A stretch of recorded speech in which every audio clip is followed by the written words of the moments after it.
Voilà, alors aujourd'hui je vais parler de changements structurels.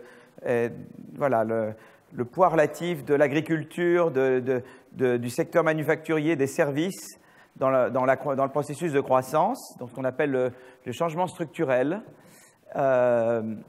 Et puis la prochaine fois, je parlerai de rente. Donc le dernier cours sera sur le thème de la rente. Et voilà. Donc voilà. Donc on aura dû à des discussions. Est-ce que la rente, qu'est-ce qui est dans la rente et juste voilà, et de la rente de situation, qu'est-ce qui est de la rente d'innovation? Donc de toute façon, c'est un thème dont on a parlé tout au long de ce cours, mais je vais le reprendre sur le thème de la rente. Voilà. Donc là, je m'intéresse à la transition entre la stagnation et la croissance.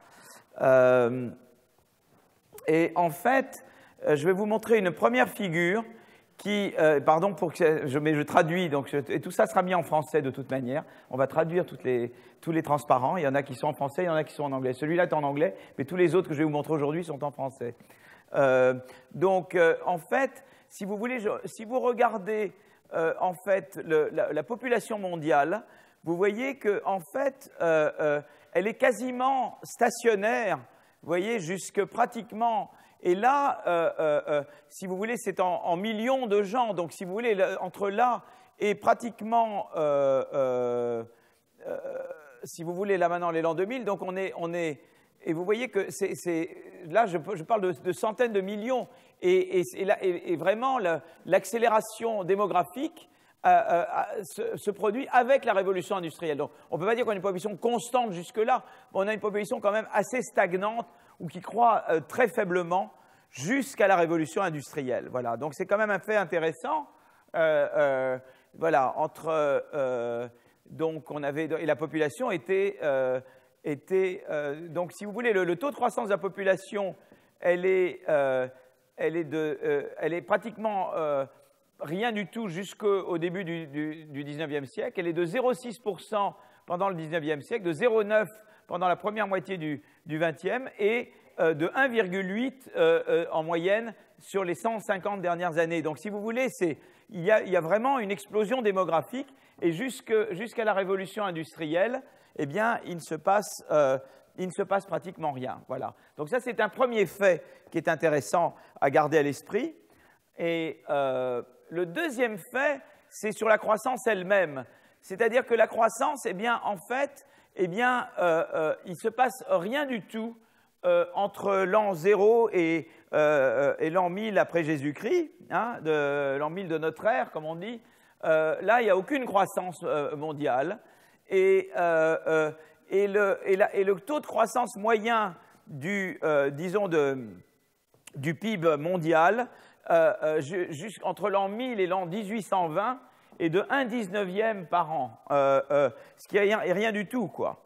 Un 20e, quoi. C'est même pas 0,05 en moyenne, quoi. C'est très très faible. Et c'est vraiment en 1820 qu'il y a un décollage.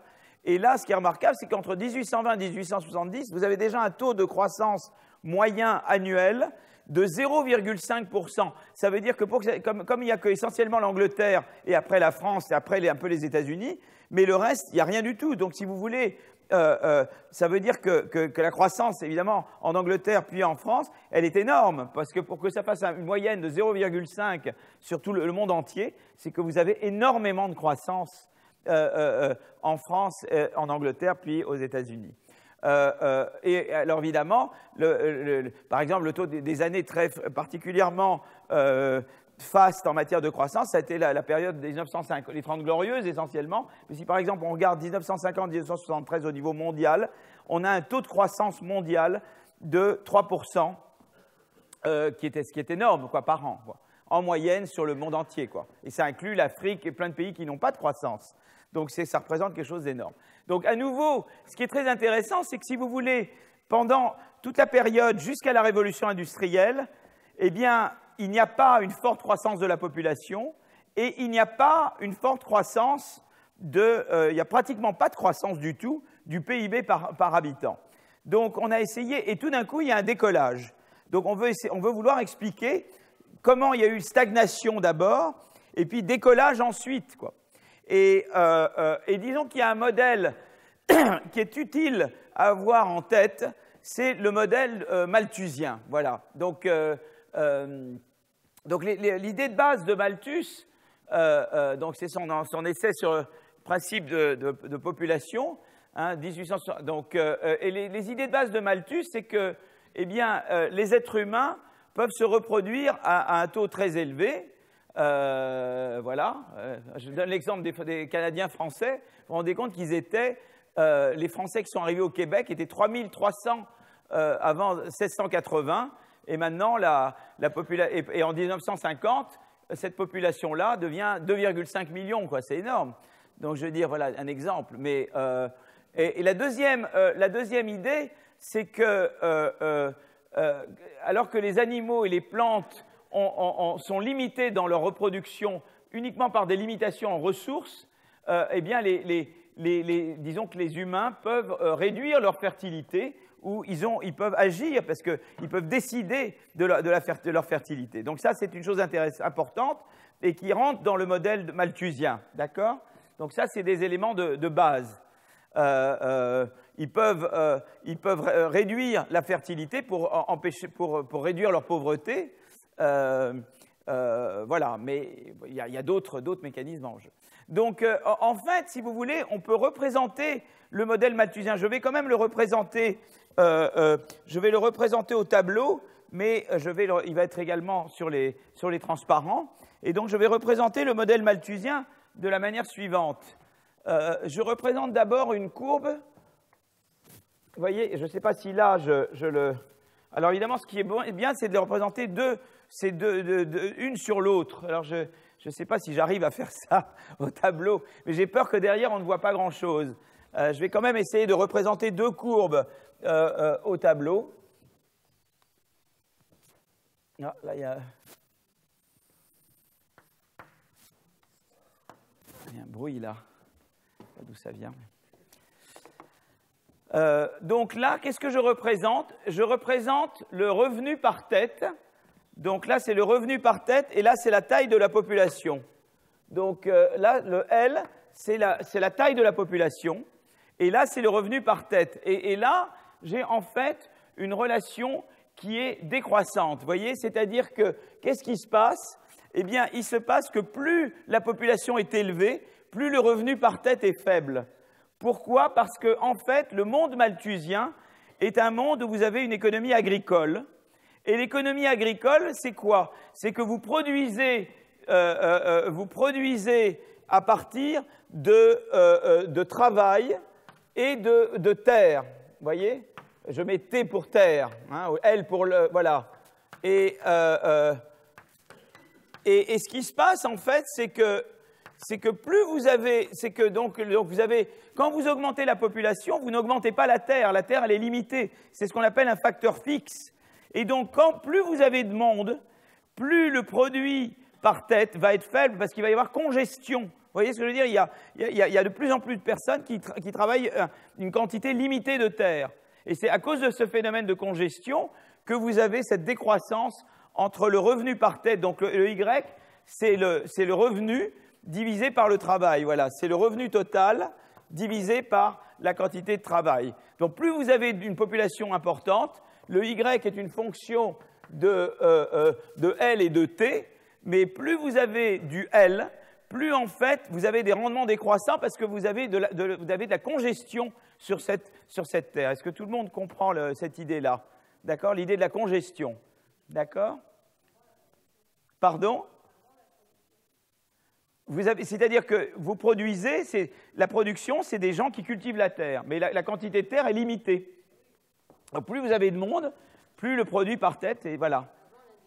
Avant l'industrialisation, ça voulait dire, absolument. Après, vous passez à une autre fonction de production. Mais vous êtes déjà en avance sur ce que je vais dire. Je vous donne la craie. Voilà. Donc, maintenant, il y a une deuxième relation. Et la deuxième relation, ça c'est chez Malthus, c'est que l'idée, c'est que, en fait, chez Malthus, ce qui se passe, c'est que vous avez également Alors là, je vais taux de croissance de la population. Ce que j'appelle GL, c'est le taux de croissance de la population. C'est que chez Malthus, eh bien, la croissance de la population, elle est endogène. Le taux de croissance de la population. Pourquoi? Parce que les gens décident d'avoir des enfants, d'en avoir plus ou d'en avoir moins. Ou bien il peut y avoir des mortalités. Et donc l'idée, c'est que chez Malthus, le taux de croissance de la population est une fonction croissante de la... est une fonction croissante. Et en fait, ce qui se passe, c'est que vous avez une courbe comme ça. C'est-à-dire que vous avez une relation croissante entre le revenu par tête et le taux de croissance de la population. Pourquoi? Parce que, en fait, c'est vraiment l'histoire du petit pousset. Vous avez lu tous le petit pousset. Il y a une version scandinave qui s'appelle Hansel et Gretel, une version, on dit, nordique, je dirais. Et l'idée, c'est la suivante, c'est-à-dire quand tout va bien, eh bien, on garde les enfants, peut-être qu'on fait plus d'enfants, etc. Voilà. Et donc, la population augmente. Mais quand les choses vont mal, eh bien, on abandonne ses enfants dans la forêt, ou bien, voilà, etc. Et là, la population baisse, quoi. Voilà, on réglemente comme ça. Et alors, ça peut pouvoir être absurde, mais en fait, beaucoup des économies ont réagi de cette manière-là en ajustant le taux de croissance de la population. Donc, et là, il y a un niveau que je représente à Y star, et quand le revenu par tête est en dessous de ce niveau-là, eh bien, le taux de croissance de la population, il va être négatif. Et ce n'est qu'à partir d'un certain niveau de revenu que le taux de croissance de la population devient positif. Vous voyez? Voilà. Et ça, c'est le modèle de Malthus. Alors, le modèle de Malthus, vous voyez, c'est très simple. Vous voyez, là, le Y star, ici, je l'ai appelé SS pour état steady state, état stationnaire. C'est le même. Hein? Voilà. Et alors, le modèle de Malthus, il est très simple parce qu'il vous dit, il y a cette relation, et donc il y a qui vous donne un Y comme fonction de L, hein, je dirais une fonction grand F de L, et puis vous avez ça c'est la première relation, et la deuxième relation, c'est que le GL est une fonction G, je sais pas, de Y, d'accord? Et si vous voulez, c'est très simple, parce que voilà, le modèle de Malthus, il vous dit la chose suivante, eh bien c'est ce Y-là qui va déterminer exactement le point stationnaire de l'économie. C'est-à-dire, qu'est-ce qui va se passer? Je vais remonter ça, parce que sinon c'est caché par le... Il va dire, voilà, eh bien, ça va déterminer le niveau auquel il n'y aura ni croissance ni décroissance de la population. Donc, c'est un état stationnaire. Une fois que j'ai ce Y, je me prends l'ascenseur, vous voyez, regardez, c'est pour ça que je les ai mis l'un sur l'autre. Vous voyez, là, je ne peux pas le faire vraiment, de prendre l'ascenseur. Vous voyez, vous montez, là, regardez, si j'ai l'ascenseur, vous voyez, ça, c'est le niveau d'état stationnaire. Et ensuite, pour connaître où la population se stabilise, je monte. Et là, hop, ça me donne le niveau de la population en état stationnaire. Vous voyez la simplicité de ce modèle? Et donc, vous prenez l'ascenseur, hop, regardez, et vous montez jusque-là, et hop, ça vous donne l'état stationnaire. Voilà, je l'appelle étoile, mais c'est l'état stationnaire. Et donc, vous voyez, c'est un modèle très simple. Vous voyez, ça, c'est un beau modèle. Quand on dit dire aux gens, les modèles, c'est pas toujours moche. Hein, vous voyez la simplicité de ce modèle? Hein, regardez. Et alors, c'est très simple parce qu'en plus, cet état stationnaire est stable. C'est-à-dire, mettons que je m'écarte un tout petit peu. Mettons que je dise, eh bien, je vais m'écarter un petit peu. Mettons que je vais partir d'une population un petit peu supérieure à ce truc-là. Qu'est-ce qui va se passer? Ben, si la population, elle est supérieure, qu'est-ce que ça va se passer? Ça veut dire que le revenu par tête, il va être plus faible que le Y étoile. Mais comme il est plus faible, du coup, la croissance de la population va être négative jusqu'à ce qu'on revienne au niveau L star. Vous comprenez? Donc, c'est un état stable. C'est un équilibre stable. D'accord? C'est joli quand même, non? Hop, clac. Hein? C'est sympa, Malthus. Non, mais, et vous savez, vous pensez que c'est un modèle absurde, mais il ne l'est pas. Tous les gens Greenpeace, des gens très sympathiques, ils ont en tête le modèle malthusien. Tous les gens qui pensent, plein de gens sont malthusiens, c'est comme Jourdain et le bourgeois gentilhomme. Beaucoup de gens sont malthusiens sans le savoir. Bon, voilà, oui. Alors, donc voilà, alors maintenant, ce qui est très intéressant, c'est qu'on peut se dire, bon, mais ça c'est pour une technologie donnée, parce qu'on peut dire, ben voilà, peut-être que le y, c'est une fonction f, et peut-être je multiplie par un certain a, où a est un paramètre de technologie. Il y a quand même quelque chose qui s'appelle le progrès technique. Donc vous êtes en train de me dire que vous êtes à un état stationnaire où le y est constant et où le L est constant, mais peut-être qu'il y a là quand même, donc vous allez dire qu'il n'y a pas du tout de croissance. Alors, il y a peut-être quelque chose qui s'appelle le progrès technique. Alors, on peut regarder l'effet du progrès technique dans le modèle malthusien. Alors, on va regarder, supposer d'abord que le A, vous voyez qui est là, je l'augmente une seule fois. Je vais de A à A' plus grand que A, d'accord? Supposez qu'il y ait tout d'un coup, eh bien, je ne sais pas, on découvre, par exemple, la découverte des pommes de terre par l'Irlande, ou je ne sais pas, la Chine a eu plein de découvertes, voilà, plein de gens. Alors, supposons, par exemple, voilà, l'irrigation, l'introduction de l'irrigation. Alors, qu'est-ce qui va se passer? Alors là, c'est très intéressant, parce que ce qui va se passer, c'est la chose suivante. Vous voyez, j'efface ici. Alors, regardez, voilà ce qui va se passer. Eh bien, ce qui se passe, c'est que quand j'augmente le A, bonjour, quand j'augmente le A à A', eh bien, ce qui va se passer, c'est pas grave du tout. À ce moment-là, cette courbe se déplace comme ça, vous voyez? Pour n'importe quel L, le Y augmente. Et donc, vous voyez, qu'est-ce qui va se passer? L'effet à court terme de ça, c'est que, eh bien, ça va aller mieux. Donc, c'est vraiment un peu l'histoire du petit pousset, c'est-à-dire, tout d'un coup, les choses vont bien, et donc, vous voyez, à court terme, qu'est-ce qui se passe? Eh bien, à court terme, eh bien, le Y va devenir Y', qui est là. Vous voyez, ça va augmenter le Y. Le revenu par tête va augmenter. Et donc, à court terme, on va arriver de Y star à Y'. Donc, tout le monde est mieux. Donc, on se dit, ben non, il peut y avoir de la croissance dans ce modèle-là. Mais non, mais pas dans le monde de Malthus, parce que dans le monde de Malthus, ça monte très pervers. Qu'est-ce qui se passe à ce moment-là? Comme le Y est augmenté au niveau au-dessus, eh bien, vous êtes là, et vous savez qu'à ce moment-là, la croissance de la population va reprendre. Dans le monde de Malthus, quand vous augmentez le revenu par tête, vous encouragez les gens à avoir plus d'enfants.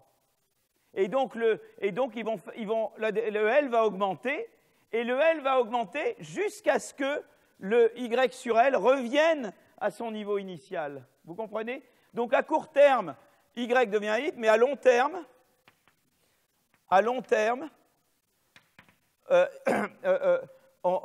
eh bien, on revient à Y star, au niveau Y star,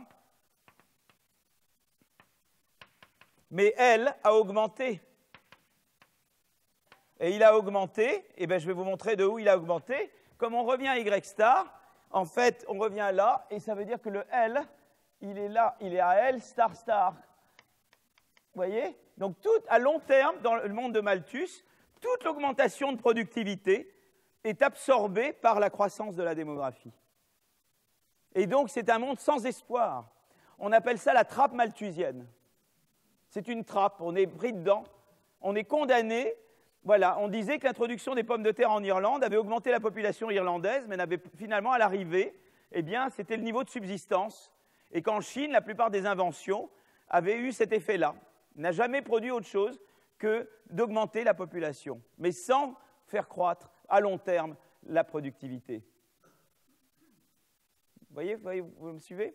Donc voilà, donc ça c'est le monde malthusien. Vous voyez là, vous voyez, c'est la même chose. Vous voyez, donc à court terme, j'ai l'effet d'augmenter Y, mais à long terme, je reviens vers le YSS, mais simplement la population, elle a augmenté de là à là, et tout est absorbé par la croissance de la population. Alors maintenant, au lieu de faire une seule fois, j'augmente le A, je pourrais supposer qu'il y a le A augmente continuellement. Eh bien, qu'est-ce qui va se passer quand le A augmente continuellement? Eh bien, dans le monde malthusien, si cette croissance est suffisamment faible, eh bien, le Y va toujours rester au même endroit, mais qu'est-ce qui va se passer? C'est la population va continuer à croître et croître et croître pour absorber l'augmentation de productivité. Et ça, c'est ce qu'on appelle la trappe malthusienne.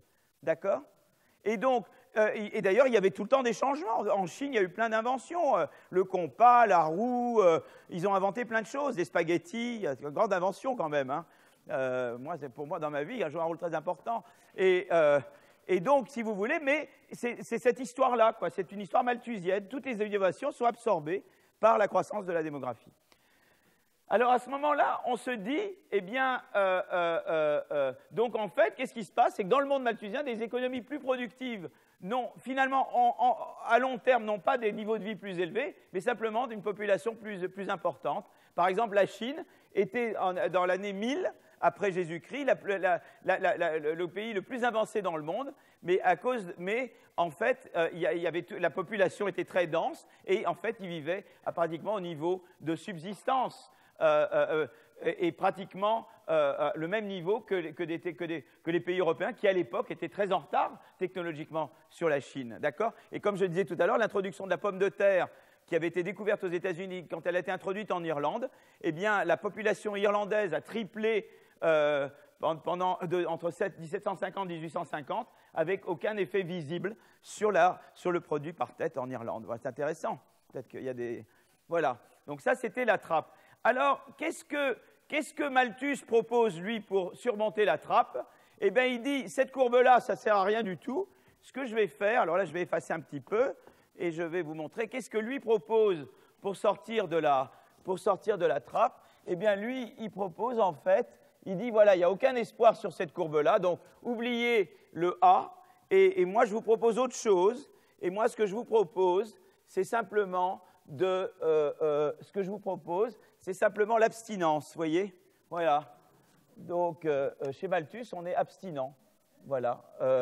Donc, voilà. Donc, ce que je vous propose, c'est l'abstinence. Et l'abstinence, ça veut dire que, en fait, eh bien, vous allez, pour n'importe quel niveau de revenu par tête, vous allez réduire votre taux de croissance de la population, ce qui fait que finalement, vous voyez, le niveau, l'état stationnaire va passer de Y star à Y chapeau. Et voilà, alors là, vous voyez, quand vous êtes plus abstinent, votre courbe de croissance de la population, elle se déplace vers la droite, et voilà ce qui se passe, voilà. Et donc voilà, et c'est pour lui la meilleure manière de réduire, d'augmenter le niveau de vie, quoi. Voilà. Hein?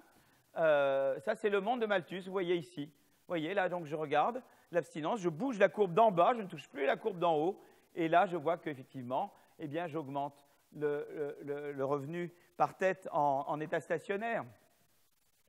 Alors,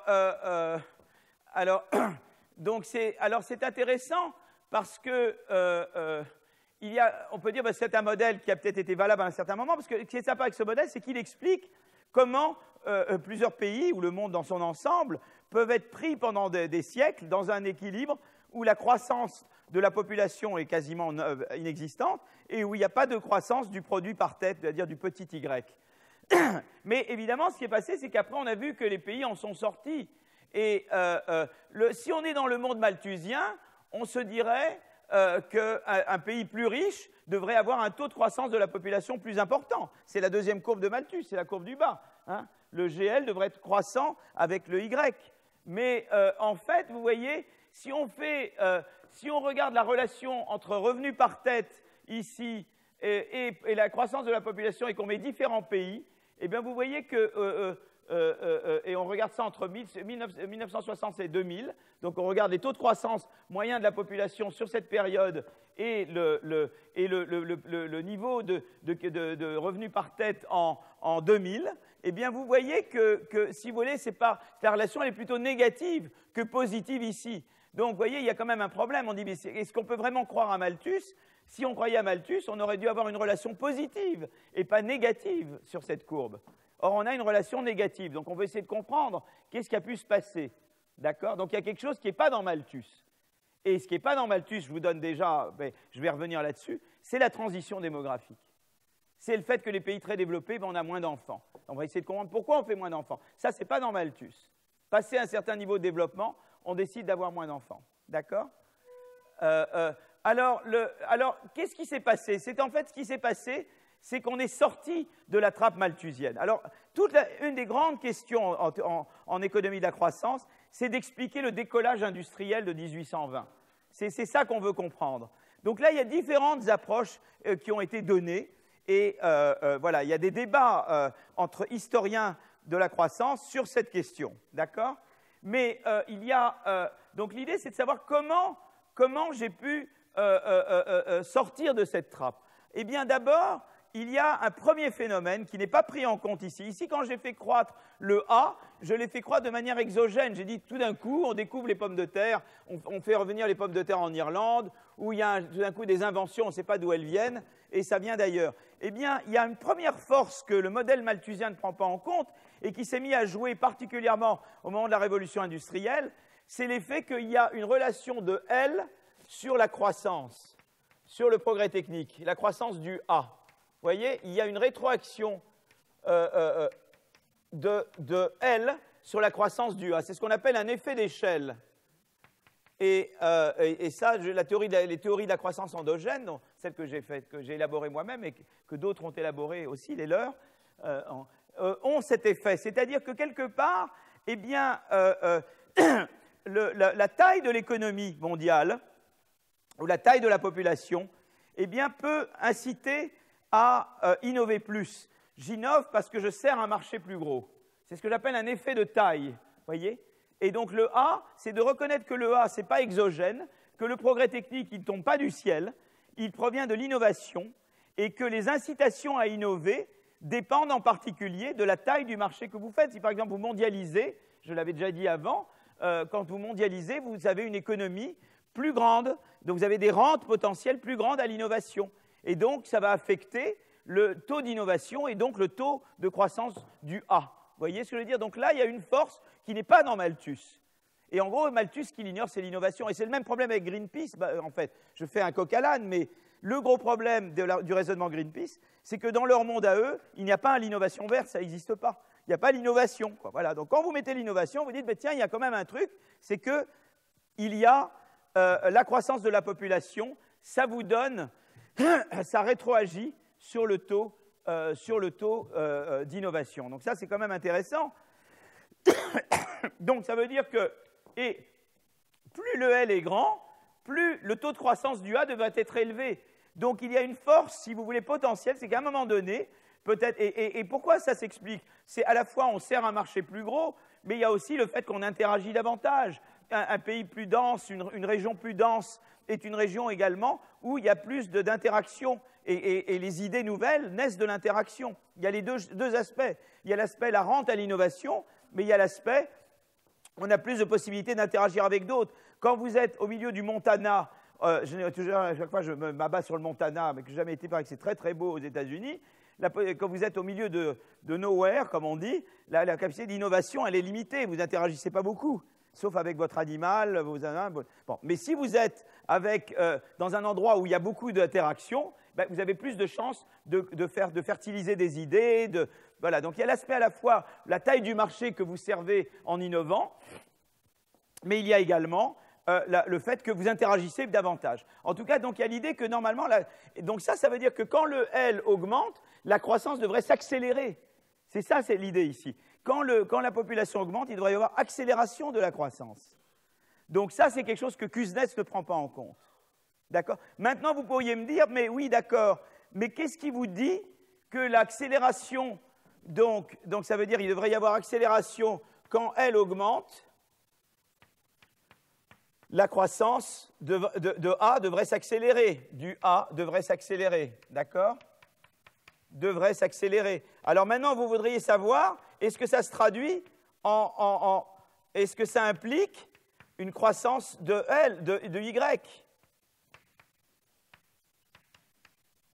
Et à ce moment-là, on va dire, pas forcément, parce que c'est vrai que vous allez faire croître le grand Y, mais le L... vous comprenez, on sait que le L réagit dans le modèle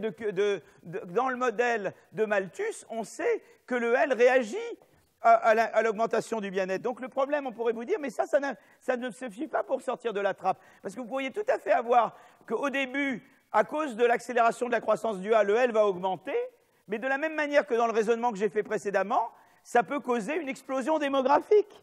Avec l'effet petit pousset, quoi. C'est-à-dire que vous accélérez la croissance du Y, mais après c'est absorbé.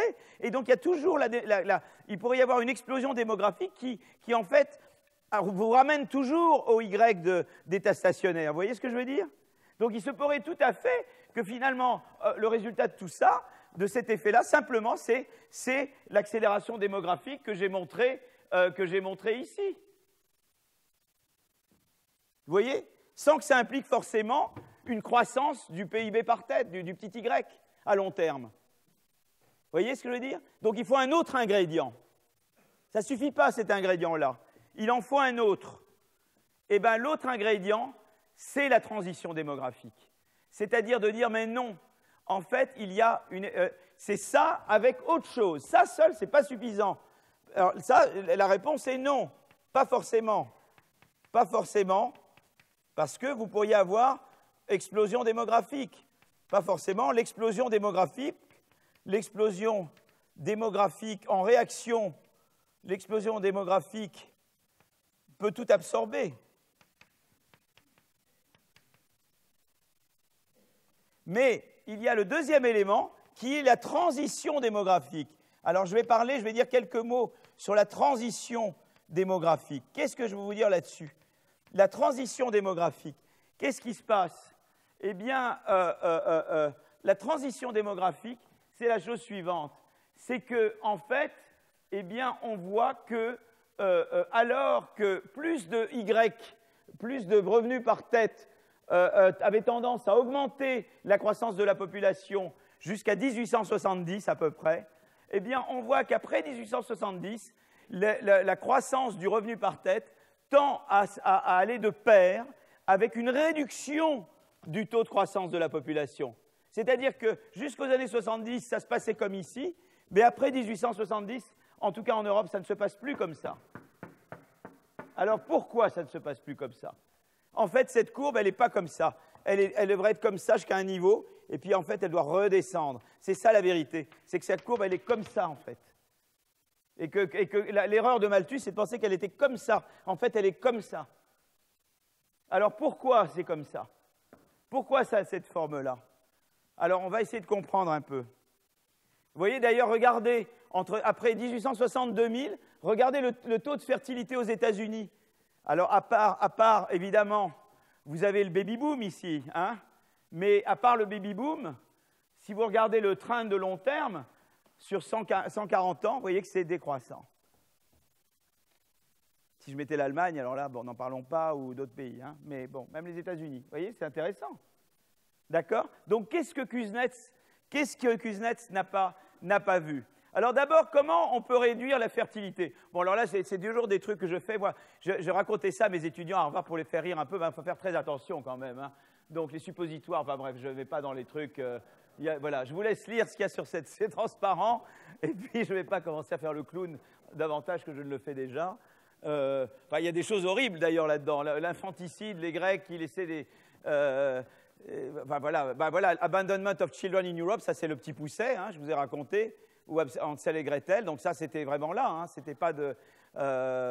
alors en Europe du Nord, avant la Révolution industrielle, c'était des mariages très tard, voilà, enfin vous pouvez lire tout ça, quoi, je vous laisse, hein, c'est plutôt plus facile à lire qu'à dire, hein, d'accord? Voilà, vous êtes d'accord, hein, d'accord, voilà. Donc, je vous laisse regarder, il faut bien un peu se détendre, hein, voilà.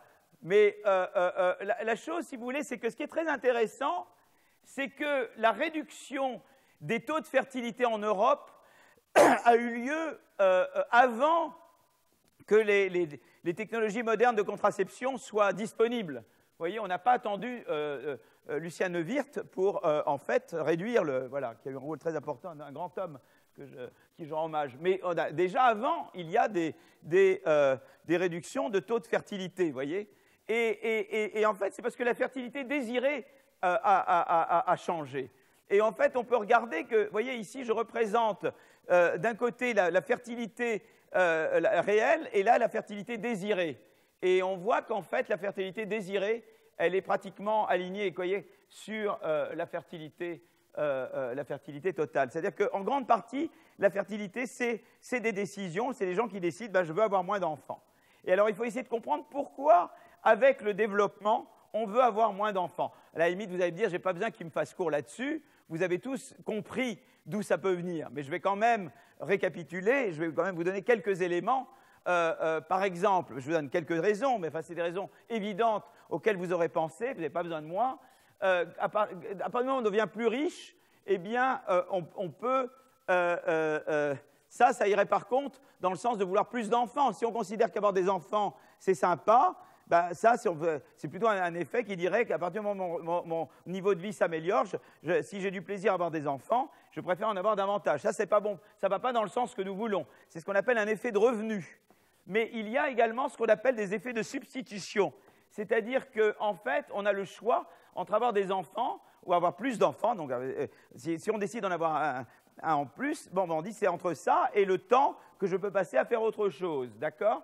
Et en fait, ce qui s'est passé, c'est que la croissance du revenu par tête a augmenté ce qu'on appelle le coût d'opportunité d'avoir un enfant en plus plutôt que de travailler dans quelque chose. Voilà. Le coût d'opportunité, c'est le coût de ne pas faire. D'accord ? Donc, et effectivement, c'est que particulièrement, ça s'est appliqué aux femmes parce qu'avec le développement, pas suffisamment d'ailleurs, puisqu'il y a toujours beaucoup de discrimination, mais quand même, le salaire, le développement a été de pair avec une augmentation du salaire relatif des femmes et donc a augmenté le coût d'opportunité, a été un des éléments de cette augmentation de coût d'opportunité d'avoir plus d'enfants. Donc ça, c'est un des éléments qui a joué. Et ça, c'est ce qu'on appelle des effets de substitution, c'est-à-dire que j'ai le choix entre avoir un enfant en plus et une autre activité, et je regarde le coût que ça, de renoncer à cette autre activité, c'est ça que j'appelle le coût d'opportunité. D'accord ? Alors, il y a d'autres considérations qui vont dans le même sens, qui sont évidentes. À partir du moment où un pays se développe, où le petit Y augmente, hein, le niveau de vie du pays, je le mesure par le PIB par tête, hein, le petit Y, à partir du moment où un pays se développe, eh bien, le bénéfice, disons, monétaire d'avoir plus d'enfants se réduit, tandis que le coût d'élever des enfants augmente. D'abord, qu'est-ce qui se passe? C'est que, eh bien, typiquement, une économie plus développée est une économie où il faut apprendre davantage, et donc les enfants, ils doivent attendre davantage avant qu'ils soient en mesure de travailler vraiment efficacement dans cette économie. Donc ça veut dire que les coûts d'éducation, les coûts éducatifs augmentent. Donc ça, c'est le côté, l'augmentation des coûts. Mais la réduction du bénéfice augmente aussi parce que typiquement les pays plus développés se dotent de systèmes de sécurité sociale. Une des raisons pour avoir beaucoup d'enfants dans des pays en développement, c'est qu'on compte sur les enfants pour vous. Et en plus, ce qui se passe, c'est qu'avec le développement, la mortalité est réduite en général dans beaucoup d'enfants parce qu'on sait qu'il y en a beaucoup qui ne vont pas survivre et que donc on va être sûr qu'il y en a au moins quelques-uns qui survivent pour vous entretenir. À partir du moment où la mortalité est réduite, cette raison tombe également. Vous voyez? Donc ça, c'est un bénéfice. C'est une autre raison pour réduire que le développement réduise le bénéfice monétaire, hein, d'avoir plus d'enfants. Donc tout ça va dans le sens, vous voyez, d'aller dans ce sens de cette courbe. Tout ça, c'est des raisons pour que je sois comme ça, vous voyez. Il y a une autre raison qui est la quantité versus qualité, c'est-à-dire le progrès technique. Typiquement, avec le progrès technique, eh bien, je dois avoir, pour pouvoir absorber le savoir, pour pouvoir rattraper la frontière technologique ou innover sur elle, il faut plus d'éducation. Il y a une série, j'ai des collègues, Phelps et Nelson notamment. Nelson Phelps a eu le prix Nobel en 2006 et donc je vais mettre leur nom même s'il n'avait pas eu. Il n'y a pas une Nelson et Phelps. Et ils ont écrit leur papier en 1966. Et en gros, leur idée de l'éducation, et c'est très important, moi j'ai complètement repris à mon compte, c'est que l'éducation, ça vous aide à innover. C'est-à-dire pour pouvoir rattraper, pour pouvoir, disons que dans chaque secteur, il y a ce qu'on appelle best practice, il y a un niveau technologique maximum. Pour pouvoir l'absorber, le rattraper, il faut avoir un niveau d'éducation. Et pour pouvoir innover, a fortiori, sur ce qui se fait de mieux, il faut avoir un niveau d'éducation plus élevé. Voilà, donc l'éducation va de pair avec le processus de progrès technique. À partir du moment où on arrive à des niveaux de technologie très avancés, eh bien, on a besoin d'avoir des enfants qui puissent absorber ces technologies. Donc, il faut qu'ils passent beaucoup de temps à l'université, tout ça. Et comme vous le savez, c'est beaucoup de soucis, quoi. Il faut se préoccuper. Et donc, on hésite avant d'avoir 10 enfants, parce qu'on se dit que moi déjà, j'en ai 2 pour qu'ils fassent des études, etc. Ben, c'est pas évident, hein, s'assurer le marché du travail. Bon, je ne vais pas vous raconter ma vie personnelle, hein. Mais si j'imagine que si j'en avais 10, Voilà, ça pourrait pas. Bon. Mais donc, si vous voulez, voilà. Donc, tout ça, c'est des raisons qui vont ensemble et qui vous disent, en gros, on a un truc comme ça.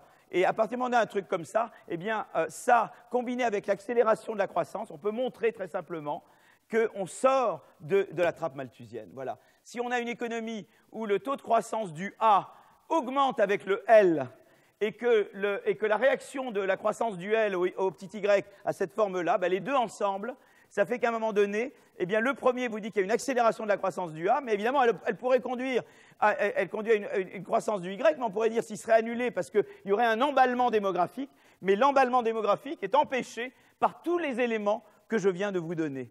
Et c'est pour ça que les deux ensemble vous permettent de sortir de la trappe malthusienne. Donc, une explication qui a été donnée, mais qui est un peu mécanique, mais disons, du passage de la stagnation à la croissance dans le début du XIXe siècle, c'est de dire, eh bien, c'est la conjonction de l'effet d'échelle et de la transition démographique qui a produit cette transition, ce passage de la stagnation à la croissance. D'accord ? Alors, c'est ce qu'on appelle. Alors, ceux qui ont mis ça en avant, notamment un économiste qui s'appelle Oded Galor, qui est un professeur à Brown et à Jérusalem, et avec David Weil, David Weil, qui est à Brown aussi, et Oded Galor. Alors, ils appellent ça théorie de la croissance unifiée, parce qu'ils unifient Malthus avec la croissance endogène. En gros, c'est ça. Ils prennent la croissance endogène ici, et puis ils mettent Malthus, et puis ils mettent une théorie de la croissance démographique, et ils disent, voilà, ça, j'appelle ça la théorie unifiée de la croissance, d'accord ? Donc ils prédisent non seulement la révolution industrielle, mais ils prédisent aussi le fait qu'effectivement, il y a eu initialement une explosion démographique, mais qu'on voit que dans les pays développés, eh bien, il y a un ralentissement de la démographie, et on prévoit au niveau mondial qu'il y aura un ralentissement de la croissance de la démographie. Donc là, ce que je viens de vous dire vous permet de comprendre à la fois l'évolution de la croissance du PIB par tête et l'évolution de la croissance de la population. C'est-à-dire d'abord un emballement avec la révolution industrielle, puis après, on va petit à petit, de plus en plus de pays vont ralentir leur démographie. D'accord ? Donc voilà. Alors maintenant, il y a eu d'autres, il y a eu notamment, et les gens les plus sérieux qui ont dit il n'y a pas que ça. Parce qu'il y a quand même la question de savoir, c'est très gentil tout ça, mais si c'était que ça, pourquoi ça ne s'est pas produit en Chine? Pourquoi le décollage n'a pas eu lieu en Chine? La Chine, vous avez une population énorme, vous avez toutes les inventions possibles et imaginables ont été faites en Chine, pourquoi ça ne s'est pas passé en Chine? Question. Et là, la théorie que je viens de vous développer ne vous dit rien là-dessus. Elle est totalement ahistorique. D'accord? Donc, là, il y a un problème. Et si vous voulez, et en plus, Mokyr, donc la personne importante, c'est deux historiens, Joachim Vogt et Joël Mokyr. Et Joël Mokyr, donc un grand historien. Et l'année prochaine, je vais passer beaucoup de mon cours sur l'histoire. Et vous allez voir, je vais vous rabattre les oreilles, rebattre les oreilles, rebattre les oreilles. C'est rebattre, hein, pas rabattre. Rebattre avec Mokyr. Ça va plus, moi, j'oublie mon français là. Mokyr. C'est un grand bonhomme, il faut le lire, Mokyr. C'est important de le lire, c'est un auteur passionnant. Essayez de lire autant que vous pouvez Mokyr entre maintenant et le cours de l'année prochaine. Ça sera votre devoir de vacances. Mokyr, il croit dans les institutions. Le gros truc de Mokyr, c'est que la croissance, ce n'est pas seulement des effets mécaniques, c'est que derrière, il y a des institutions. Et il faut revenir aux sources de la croissance endogène. Là, j'ai supposé, pour dire le L vous donne la croissance du A, j'ai fait quand même, c'est quand même assez, on sait que c'est vrai, mais c'est vrai sous certaines conditions qui sont institutionnelles. Et on sait que pour avoir de la croissance par l'innovation, on sait qu'il faut qu'il y ait un certain nombre de conditions qui soient remplies. Et donc, il va parler d'institutions et il va vous dire, mais il y a, vous voyez, il faut des institutions. Et qu'est-ce qu'il vous faut d'abord pour avoir la croissance, pour générer du progrès technique, d'accord? Et disons pour transformer les inventions en innovation, quoi. C'est ça surtout. Vous aviez beaucoup d'inventions en Chine, mais ça n'a pas donné lieu à une révolution industrielle. Donc ça n'a pas été commercialisé, ça n'a pas été, vous voyez. Et qu'est-ce qu'il faut pour ça? Il faut des institutions. Et qu'est-ce qu'il vous faut comme institution? D'abord, il vous faut des institutions qui génère en permanence de la croissance du savoir. Il vous faut ce qu'il appelle la République des sciences. Alors, je ne sais pas s'il appelle plus ça la République, mais je pourrais plus la République des idées, mais sinon, ça fait de la pub pour un collègue à moi, donc je sais pas, c'est un peu embêtant.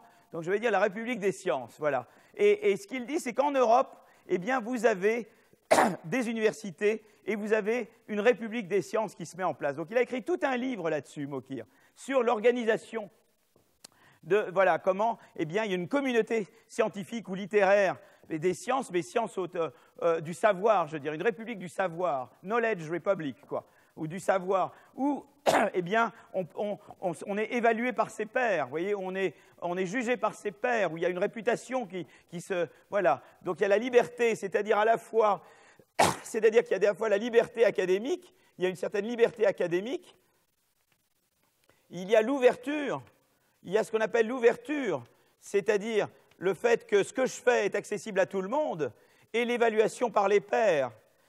Voilà, c'est tout ça, un bon système d'économie du savoir. Il faut qu'il y ait ces trois éléments. Il faut que les gens soient libres de produire. La deuxième chose, il faut que le savoir soit accessible pour que moi, je puisse m'appuyer sur votre savoir. C'est très important, le openness, d'accord? Et le troisième élément, c'est qu'il faut être évalué par les pairs. On sait qui est bon et qui est un charlatan, quoi. C'est comme les tableaux. Hein, moi, j'avais un papa des marchands de tableaux, il savait reconnaître les faux. Tu vois, pas sur tout le monde, sur certains peintres qui savaient reconnaître les faux. Il faut des gens qui savent reconnaître les faussaires. Il y a des faussaires en sciences et des charlatans, il faut les reconnaître, d'accord? Bon, donc tout ça est très important. Et donc, il faut la République des sciences, qui s'est surtout mis en place. Alors, pourquoi elle a pu se mettre en place? Et là, on arrive déjà à un élément qui est important. Pourquoi la République des sciences a pu se mettre en place en Europe? Parce qu'en Europe, vous avez un élément que vous n'avez pas en Chine. Eh bien, c'est que vous avez la concurrence. Vous voyez, la concurrence, notre amie, la concurrence, elle est tellement importante, la concurrence. Si vous persécutez un scientifique en France, il va aller se réfugier en Prusse, il va aller ailleurs. Vous voyez ce que je veux dire? Il va à la frontière suisse, un scientifique ou un homme de savoir. Vous voyez? Donc, là, il y a en Europe, il y a cette concurrence entre pays. Et donc, on ne veut pas perdre tous ces scientifiques. Donc, on doit bien les traiter, parce que sinon, ils vont chez le voisin. Et on ne veut pas que ce soit chez le voisin. Donc ça, c'est un élément que vous n'avez pas en Chine. En Chine, l'empereur pouvait toujours supprimer toute velléité de pouvoir ou de peur que le savoir amène à quelque chose d'autre. Parce qu'il n'y avait pas de concurrence. Donc ça, c'est très important, l'élément européen. Et là, c'est directement institutionnel. C'est la concurrence entre pays pour s'arracher les cerveaux. Vous voyez, les gens payaient très cher pour ça. Le deuxième élément que vous avez, c'est la codification du savoir. Parce que c'est important d'échapper au mythe de Sisyphe. Vous voyez ce que je veux dire? C'est-à-dire, je ne veux pas toujours réinventer la même chose. C'est important que si Simon invente quelque chose, je peux après, moi, bâtir sur ce qu'a construit Simon et pas refaire ce qu'a fait Simon. Voilà. Donc, si vous voulez, c'est important d'avoir la codification du savoir. Une étape très importante dans la codification du savoir, ça a été l'encyclopédie. Ça a été Diderot. Très important. Il vous donne des recettes pour tout faire, Diderot. Vous voyez, le faire et le savoir et le savoir-faire, il y a tout dedans. Donc là, c'est l'encyclopédie, très important.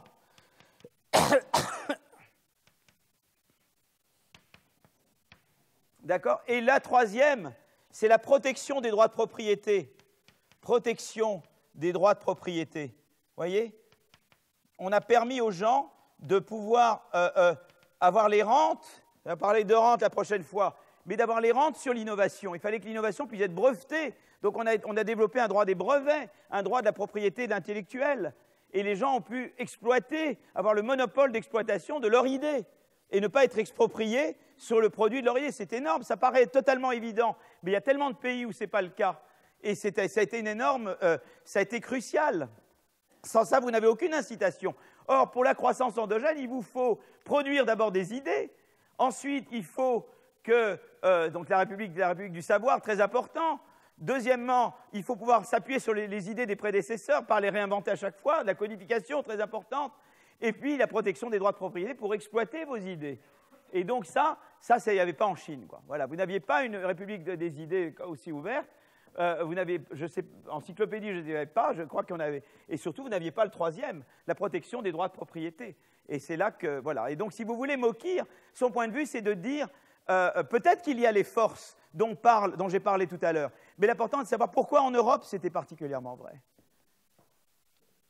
Et donc moi j'ai été très rapide quand j'ai dit croissance du L donne croissance du A.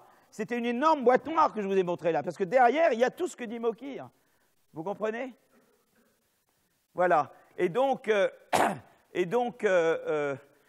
voilà un petit peu. Donc il suggère que eh bien, le développement de la culture scientifique et puis le développement de voilà, les éléments dont je viens et les institutions qui protègent les droits de propriété. Et alors pourquoi c'était en Europe d'abord? Parce qu'en Europe, eh bien, il y a la concurrence, c'est-à-dire que si on maltraite les innovateurs, les scientifiques, etc., eh bien, ils vont voir à côté. Et c'est évident que le fait que vous ayez eu la révolution en Angleterre n'a pas été pour rien dans l'accélération de la révolution en France, c'est évident. On avait le voisin, on ne pouvait pas le laisser lui aller. Et ça a été pareil dans beaucoup de choses, vous savez, la concurrence entre pays. L'éducation, mais ça j'en ai parlé l'an dernier, je vous ai expliqué comment l'an dernier, quand il y a eu la défaite, quand les Prussiens ont perdu à Iéna contre Napoléon, ça a donné Humboldt. Ils ont compris que notamment l'éducation, c'est très important pour eux.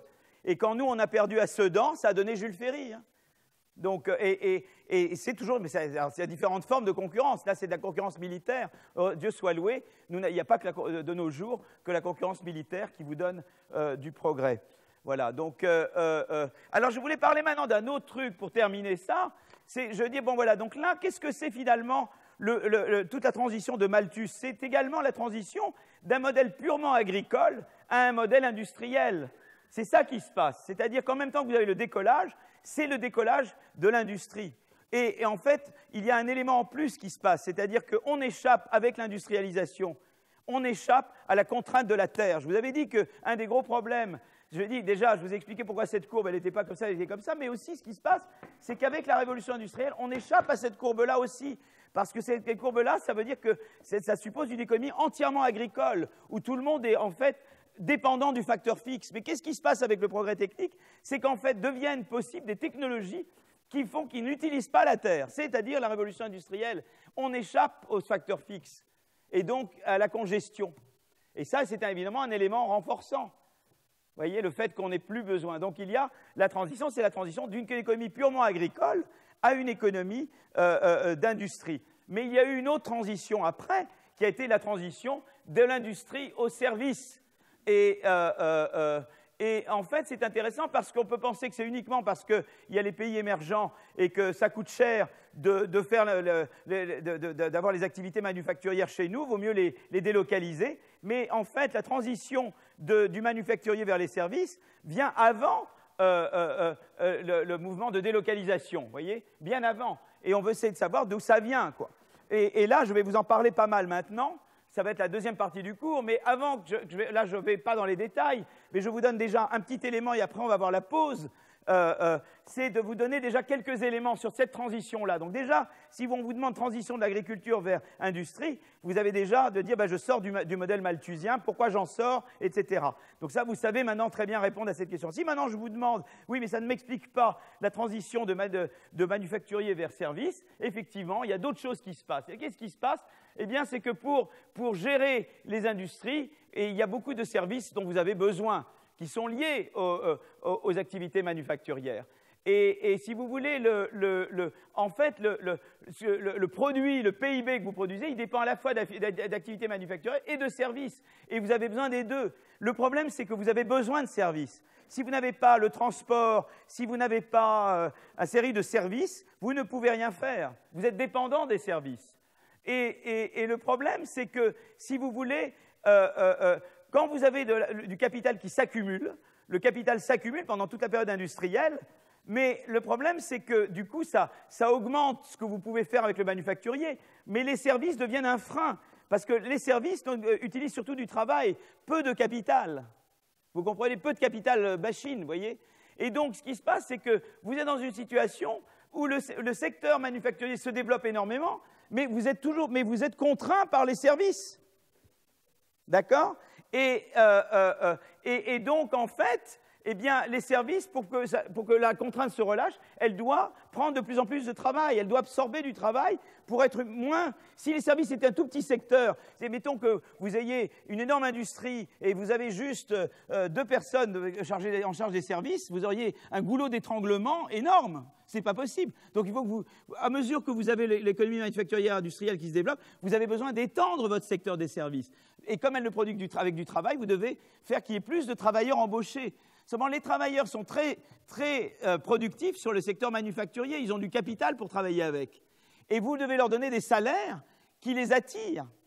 Donc le problème qui va se passer, c'est qu'en gros, eh bien, vous allez être obligé, et ça on va le voir tout à l'heure, mais je vous donne déjà un petit élément, c'est que plus le capital s'accumule, c'est la dernière phrase, eh bien, il faut que le secteur des services grandisse, et il ne peut grandir qu'en embauchant plus en plus d'employés, sinon il devient trop une contrainte pour l'économie dans son ensemble. Et vous voyez que le problème, c'est que vous avez ce qu'on appelle le cost disease. Alors, je ne sais pas,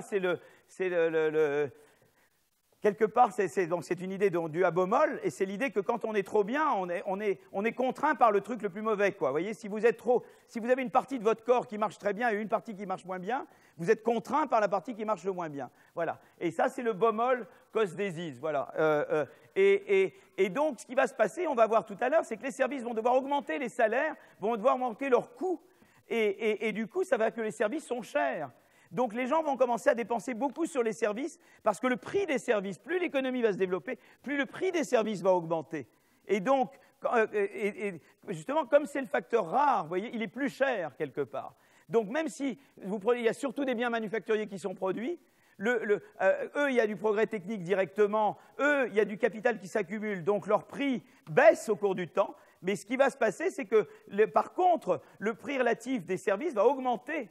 Et donc la part que vous allez, à la fois la part du travail qui va aller dans les services, la part de la force du travail qui va aller dans les services, mais également la part des services dans la dépense des ménages va augmenter au cours du temps. Et vous allez voir un décollage du secteur des services. Voyez.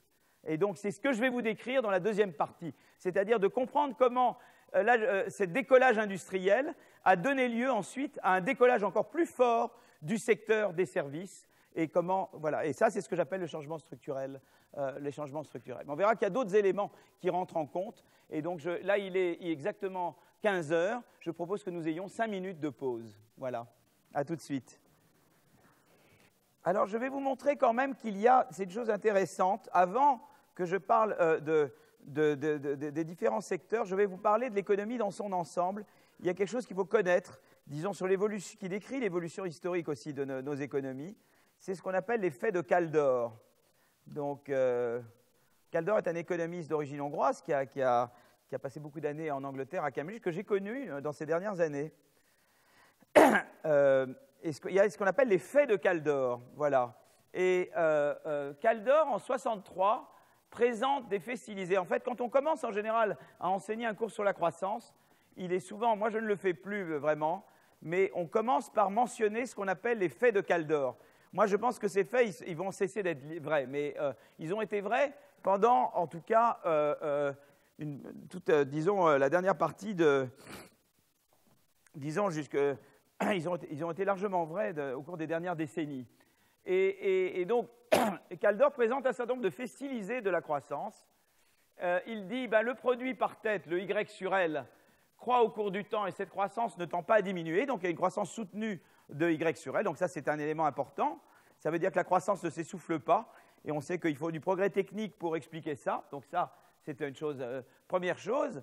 Deuxièmement, il dit, voilà, il y a le stock de capital par travailleur. D'accord? Ah là là, oui, mais branche. Ah oui, dis donc, j'ai un problème là la batterie est déchargée. Ouh. Ah oui, là, c'est un problème. Là, on m'a donné un ordinateur déchargé. Est-ce que quelqu'un peut venir me... Ah oui, est-ce que là, il est chargé maintenant?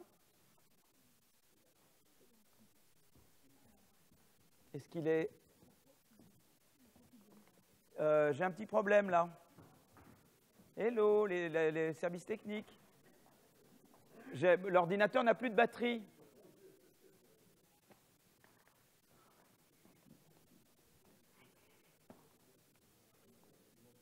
Oui, je ne sais pas, là j'ai un problème là. Je sais pas, il n'y a pas de batterie, je suis désolé, hein, il est à 7%.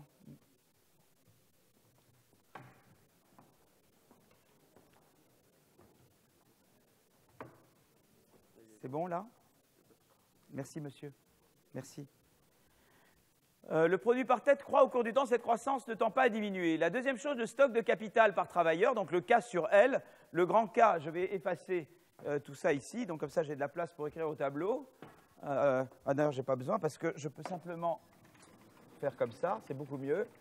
Le capital par tête, K sur L, si vous voulez, le stock de capital divisé par la population, tend à augmenter au cours du temps. D'accord ? Le rendement du capital est quasiment constant au cours du temps. Le ratio capital-produit est pratiquement constant au cours du temps, hein, K sur Y, si vous voulez. La part des rémunérations du travail et du capital dans le revenu national sont quasiment constants au cours du temps. Et le taux de croissance du produit par travailleur diffère substantiellement entre les pays. Alors, on va regarder chacun de ces faits. Le produit par tête croît au cours du temps et cette croissance ne tend pas à diminuer. Voilà aux États-Unis l'évolution du PIB par habitant. D'accord ? Et on voit que d'ailleurs c'est intéressant parce que en grosso modo, il y a une croissance à taux constant. Intéressant, hein ? Jusqu'à récemment. Alors justement, pour le moment, on ne voit pas de stagnation séculaire. Gordon, il pense que ça va se décélérer. Et moi, au contraire, je suis plutôt un optimiste et je pense que ça ne va pas décélérer. Voilà, donc, mais je ne vais pas vous ramener sur le débat que j'ai eu la dernière fois sur la stagnation séculaire. Donc ça, c'est le premier fait. C'est la même chose au Royaume-Uni, d'accord? Je pourrais montrer la France.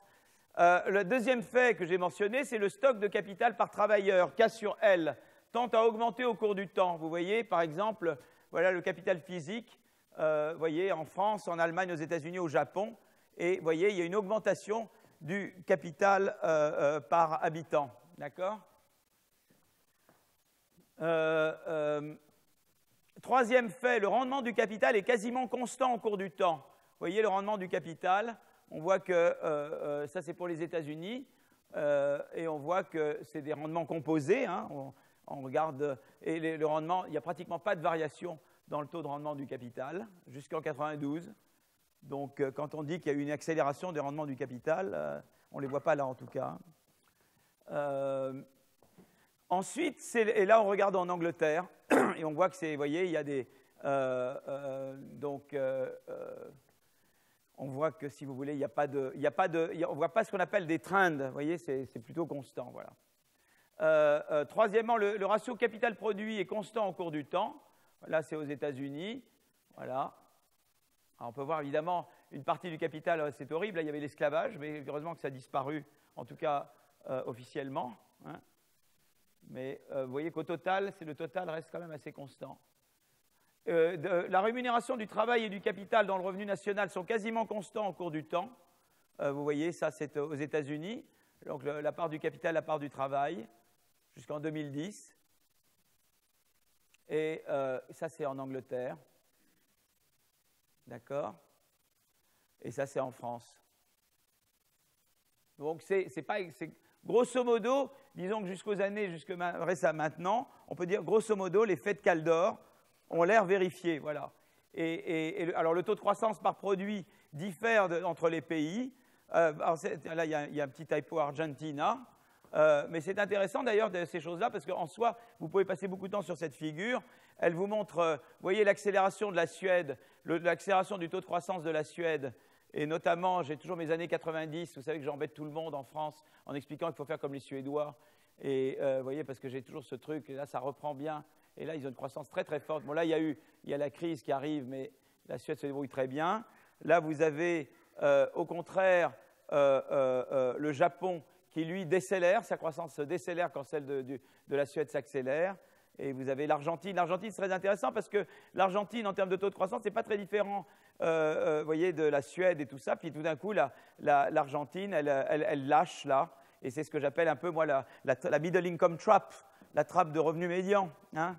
Donc on voit bien toutes ces tendances dont on a. Et vous voyez tout d'un coup le décollage chinois, évidemment. Là, vous le voyez, mais là le décollage chinois, qui va normalement rattraper, le PIB par tête devrait rattraper celui de. Voilà. Donc voilà, juste simplement, ces faits de Kaldor sont des choses intéressantes en soi. alors on peut, moi je ne suis pas, simplement il faut les garder à l'esprit parce que ça va motiver, alors là j'ai un problème pour enlever, voilà, ça va motiver ce dont je vais parler maintenant, voilà. Donc je voulais juste vous montrer ça pour maintenant vous parler de cette partie, voilà. Alors, eh bien, je veux regarder, donc je vous ai dit tout à l'heure déjà qu'il y a l'agriculture, nous étions une économie agricole, nous devenons des économies industrielles, et puis tout d'un coup, il y a les services qui deviennent de plus en plus importants et qui prennent le pas sur le secteur manufacturier et a fortiori sur le secteur agricole. D'accord? Et donc, il y a, donc si vous voulez, c'est assez intéressant parce que d'un côté, c'est ce qu'on appelle l'effet de Kuznets. Voilà. L'effet de Kuznets, c'est. Donc, il y a les Kaldor Facts que je viens de montrer et il y a les Kuznets Facts. Vous voyez, K et K. Kaldor Facts et les Kuznets Facts. Et on va passer pas mal de temps maintenant sur les Kaldor Facts et les Kuznets Facts. Voilà. Et les Kaldor Facts, c'est ce que je vous ai montré, c'est-à-dire des choses qui sont assez constantes. Vous voyez, on a l'impression quand on regarde les Kaldor Facts que finalement, bon, ben, on croit, mais le taux de croissance a l'air plus ou moins constant, la part du capital dans le revenu, elle a l'air assez constante, la part du travail, elle a l'air assez constante, le ratio K sur Y ou K sur L, le K sur Y a l'air constant, etc. Et les rendements du capital a l'air constant. Donc, si vous voulez, là, on dit tout a l'air assez stationnaire. Vous voyez, on croit, mais tout a l'air de croître à peu près de manière homothétique. Et d'un autre côté, vous avez ce qu'on appelle les Kuznets Facts qui vous disent que tout n'est pas en train de croître pareil. Et en particulier, les secteurs agricoles, manufacturiers et services ne croissent pas au même taux. Ça, c'est quelque chose qui n'est pas homothétique. Vous voyez ce que je veux dire, pour employer un mot voilà. Donc voilà un passage de la Nobel Lecture de Kuznets. Les principaux aspects du changement structurel comprennent le passage de l'agriculture à des activités non agricoles et récemment de l'industrie aux services. Alors bien, on a toujours l'impression, quand les gens ont le prix Nobel d'économie, qu'ils l'ont pour des tartes à la crème, en gros. Hein. Tu sais, moi, je me souviens quand mon papa me disait « Mais vraiment, c'est pas sérieux ce que tu fais ». Voilà, Franco Modigliani, il a eu le prix Nobel pour expliquer que quand on est jeune, on épargne pour pouvoir dépenser plus tard. Tu vois, voilà, c'est pour ça que vous avez le prix Nobel. Voilà, bon, on ne va pas revenir là-dessus. Donc, chaque fois que des citations de prix Nobel, tout le monde se marre parce que ou on comprend rien à ce que le type a fait, ou ça devient totalement trivial. Voilà, ça c'est la difficulté de notre profession. Alors la question, c'est de savoir est-ce qu'on observe vraiment ce changement en termes d'emploi, de valeur ajoutée, de consommation finale. Et alors, on peut regarder les États-Unis sur une période de 200 ans, d'accord? Et ce qu'on voit de 1800 à 2000 aux États-Unis, c'est que d'abord, vous voyez effectivement que la part de l'agriculture baisse continuellement dans l'emploi. Là, c'est la part dans l'emploi. Hein, d'accord? C'est la part dans l'emploi. Il faut que j'en sois toujours très précis. La part dans quoi? La part dans l'emploi, je regarde là. Hein. Vous voyez que le manufacturier se met, qui était tout en bas, hein, qui était à zéro, tout à coup, il y a un décollage industriel. Et à 1900, au moment des années 1920, le secteur manufacturier emploie plus de gens que le secteur agricole aux États-Unis. Mais vous avez les services quand même qui croissent en même temps. Et là, les services, ils continuent, alors que le manufacturier, lui, reste comme ça. Vous voyez, donc, parce qu'on pourrait dire, voilà, tout d'un coup, l'histoire que j'avais racontée tout à l'heure, vous faites le manufacturier, il faut que les services se développent en même temps. On aurait pu dire, finalement, les services se développent au moins comme le manufacturier. Vous voyez, pourquoi ils se développent plus que le manufacturier? Ça, je n'ai pas expliqué. Donc, on va essayer d'expliquer ça. D'accord? Voilà, ça, c'est l'effet de Kuznets. Donc, vous voyez, vous avez d'un côté l'effet de Kaldor qui ont l'air de tout dire, tout va au même taux, tout croît pareil, et puis vous avez de l'autre l'effet de Kuznets qui dit, là, il part comme ça, l'autre, il part comme ça, l'autre, il part comme ça, et on se dit, comment on réconcilie les deux, quoi, vous voyez? Donc, on retrouve bien l'effet empirique présenté dans la citation de Kuznets, un déclin constant du secteur agricole depuis 1800, un secteur manufacturier en forme de U inversée, c'est-à-dire que le secteur manufacturier, ce qui était assez remarquable, c'est que là, il augmente, mais là, il a l'air de décroître, ça part dans l'emploi, vous voyez, ça fait comme ça, et un secteur des services en hausse constante. Et ça c'est l'effet de Kuznets, voilà. Et c'est ça qu'on veut essayer de comprendre, et de réconcilier, voilà. Alors, par ailleurs, comme je disais, cette évolution s'est faite en parallèle de la forte croissance du niveau de vie. Et on a l'impression qu'on a un taux de croissance plus ou moins toujours constant à 2% par an aux États-Unis. Voilà. Et donc, on veut pouvoir réconcilier ces faits. Alors, d'ailleurs, ce qu'on regarde là, c'est que ici, j'ai regardé en fonction du temps, mais j'aurais pu regarder, au lieu de mettre les années en abscisse ici, j'aurais pu mettre le niveau de PIB par tête du pays. Vous voyez, parce qu'en fait, les États-Unis avant avaient un PIB par tête plus faible. Est-ce que c'est les années en tant que telles? J'aurais pu mettre ici le niveau de développement. J'aurais pu dire, avec le niveau de développement, la part de l'agriculture baisse, le manufacturing, ça augmente puis ça baisse, et puis la part des services augmente. Donc, eh bien, on a regardé ça, et là, vous avez... Donc, en fait, d'abord, la première chose, c'est qu'on sait qu'il y a un lien entre les États-Unis à différents niveaux, à différentes années, et leur PIB par tête. Donc, on peut se dire, eh bien, on peut faire un mapping, comme on dit en anglais, une correspondance entre PIB par tête et année, quoi. Et en fait, ici, j'ai représenté l'agriculture en termes de log du PIB par tête. Enfin, ça, c'est une mesure de développement. Et on voit que pour différents pays, donc on a la Belgique, l'Espagne, la Finlande, la France, etc. Et je vois ces pays, au lieu de les représenter au terme des années, je regarde comment ces pays évoluent avec leur niveau de développement historiquement. Et je vois que quand leur niveau de développement augmente, la part de l'agriculture baisse, quoi. Donc, au lieu d'avoir représenté les années, j'ai représenté le niveau de développement. C'est ça qui est important, finalement. D'accord? Et ça, c'est en termes d'emploi. Donc, ça, c'est la part dans l'emploi de l'agriculture. Et ça, c'est la part dans la valeur ajoutée. Mais ça suit la même logique. C'est toujours décroissant. D'accord? Plus vous vous développez, moins l'agriculture emploie et plus sa part dans la valeur ajoutée baisse. D'accord? Maintenant, je regarde le manufacturier. Et vous voyez, j'ai toujours cette courbe en cloche. Au début, avec le niveau de développement, le manufacturier augmente, et vous voyez qu'après, ça diminue. D'accord? Et c'est vrai en termes d'emploi ou de valeur ajoutée, c'est vrai pas qu'aux États-Unis, c'est vrai en Angleterre, tous les pays de l'OCDE, quoi. D'accord? Et services, finalement, ça croît. C'est partout. Et là, c'est toujours en termes du niveau de développement. La taille des services, en fonction du degré de développement, elle augmente. D'accord? Donc, on voit bien l'effet de Kuznets. Vous voyez, c'est du très sérieux, l'effet de Kuznets. Grand bonhomme, Kuznets, hein, grand bonhomme. On en parlera beaucoup, j'en parlerai même l'an prochain. Voilà. Donc, sur la période récente, on peut regarder aussi les parts d'heures travaillées sur l'ensemble de l'économie. Et on voit le même genre de choses. Au lieu de regarder la part des emplois, on peut regarder les heures travaillées. C'est la même évolution. Vous avez le décroissant en agriculture, la courbe en cloche en manufacturier et la courbe croissante en service. D'accord? Et donc, en fait, au total, eh bien, les Kuznets-Facts, on les voit très très bien. D'abord aux États-Unis, ensuite on reproduit sur d'autres pays, et c'est vrai sur l'emploi, sur la valeur ajoutée, ou bien sur les heures travaillées, on voit ces faits. On peut regarder en termes de consommation maintenant, on peut dire, mais je voudrais voir la taille en consommation. Et ça, c'est en termes de consommation privée. On voit que les services, ça augmente.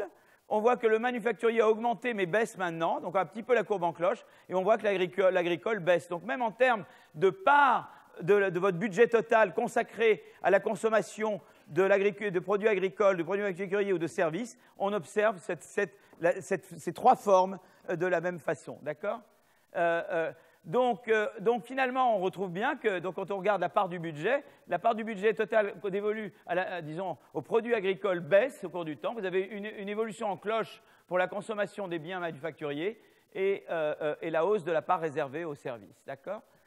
Donc, si vous voulez, on en est là. On dit, voilà, ben, je veux le changement structurel, ben, c'est le passage de l'agricole au manufacturier, mais cette évolution non monotone du manufacturier avec les services qui, eux, par contre, augmentent, partent de très bas et doublent tout le monde, quoi. Et eux, on ne voit pas de courbe en cloche pour les services. Donc, on va essayer d'expliquer ça et de réconcilier ces faits de Kuznets qui ont l'air très, très têtus au fait de Kaldor, voilà. Et donc maintenant, je vais essayer de réconcilier ces deux-là, quoi. Voilà.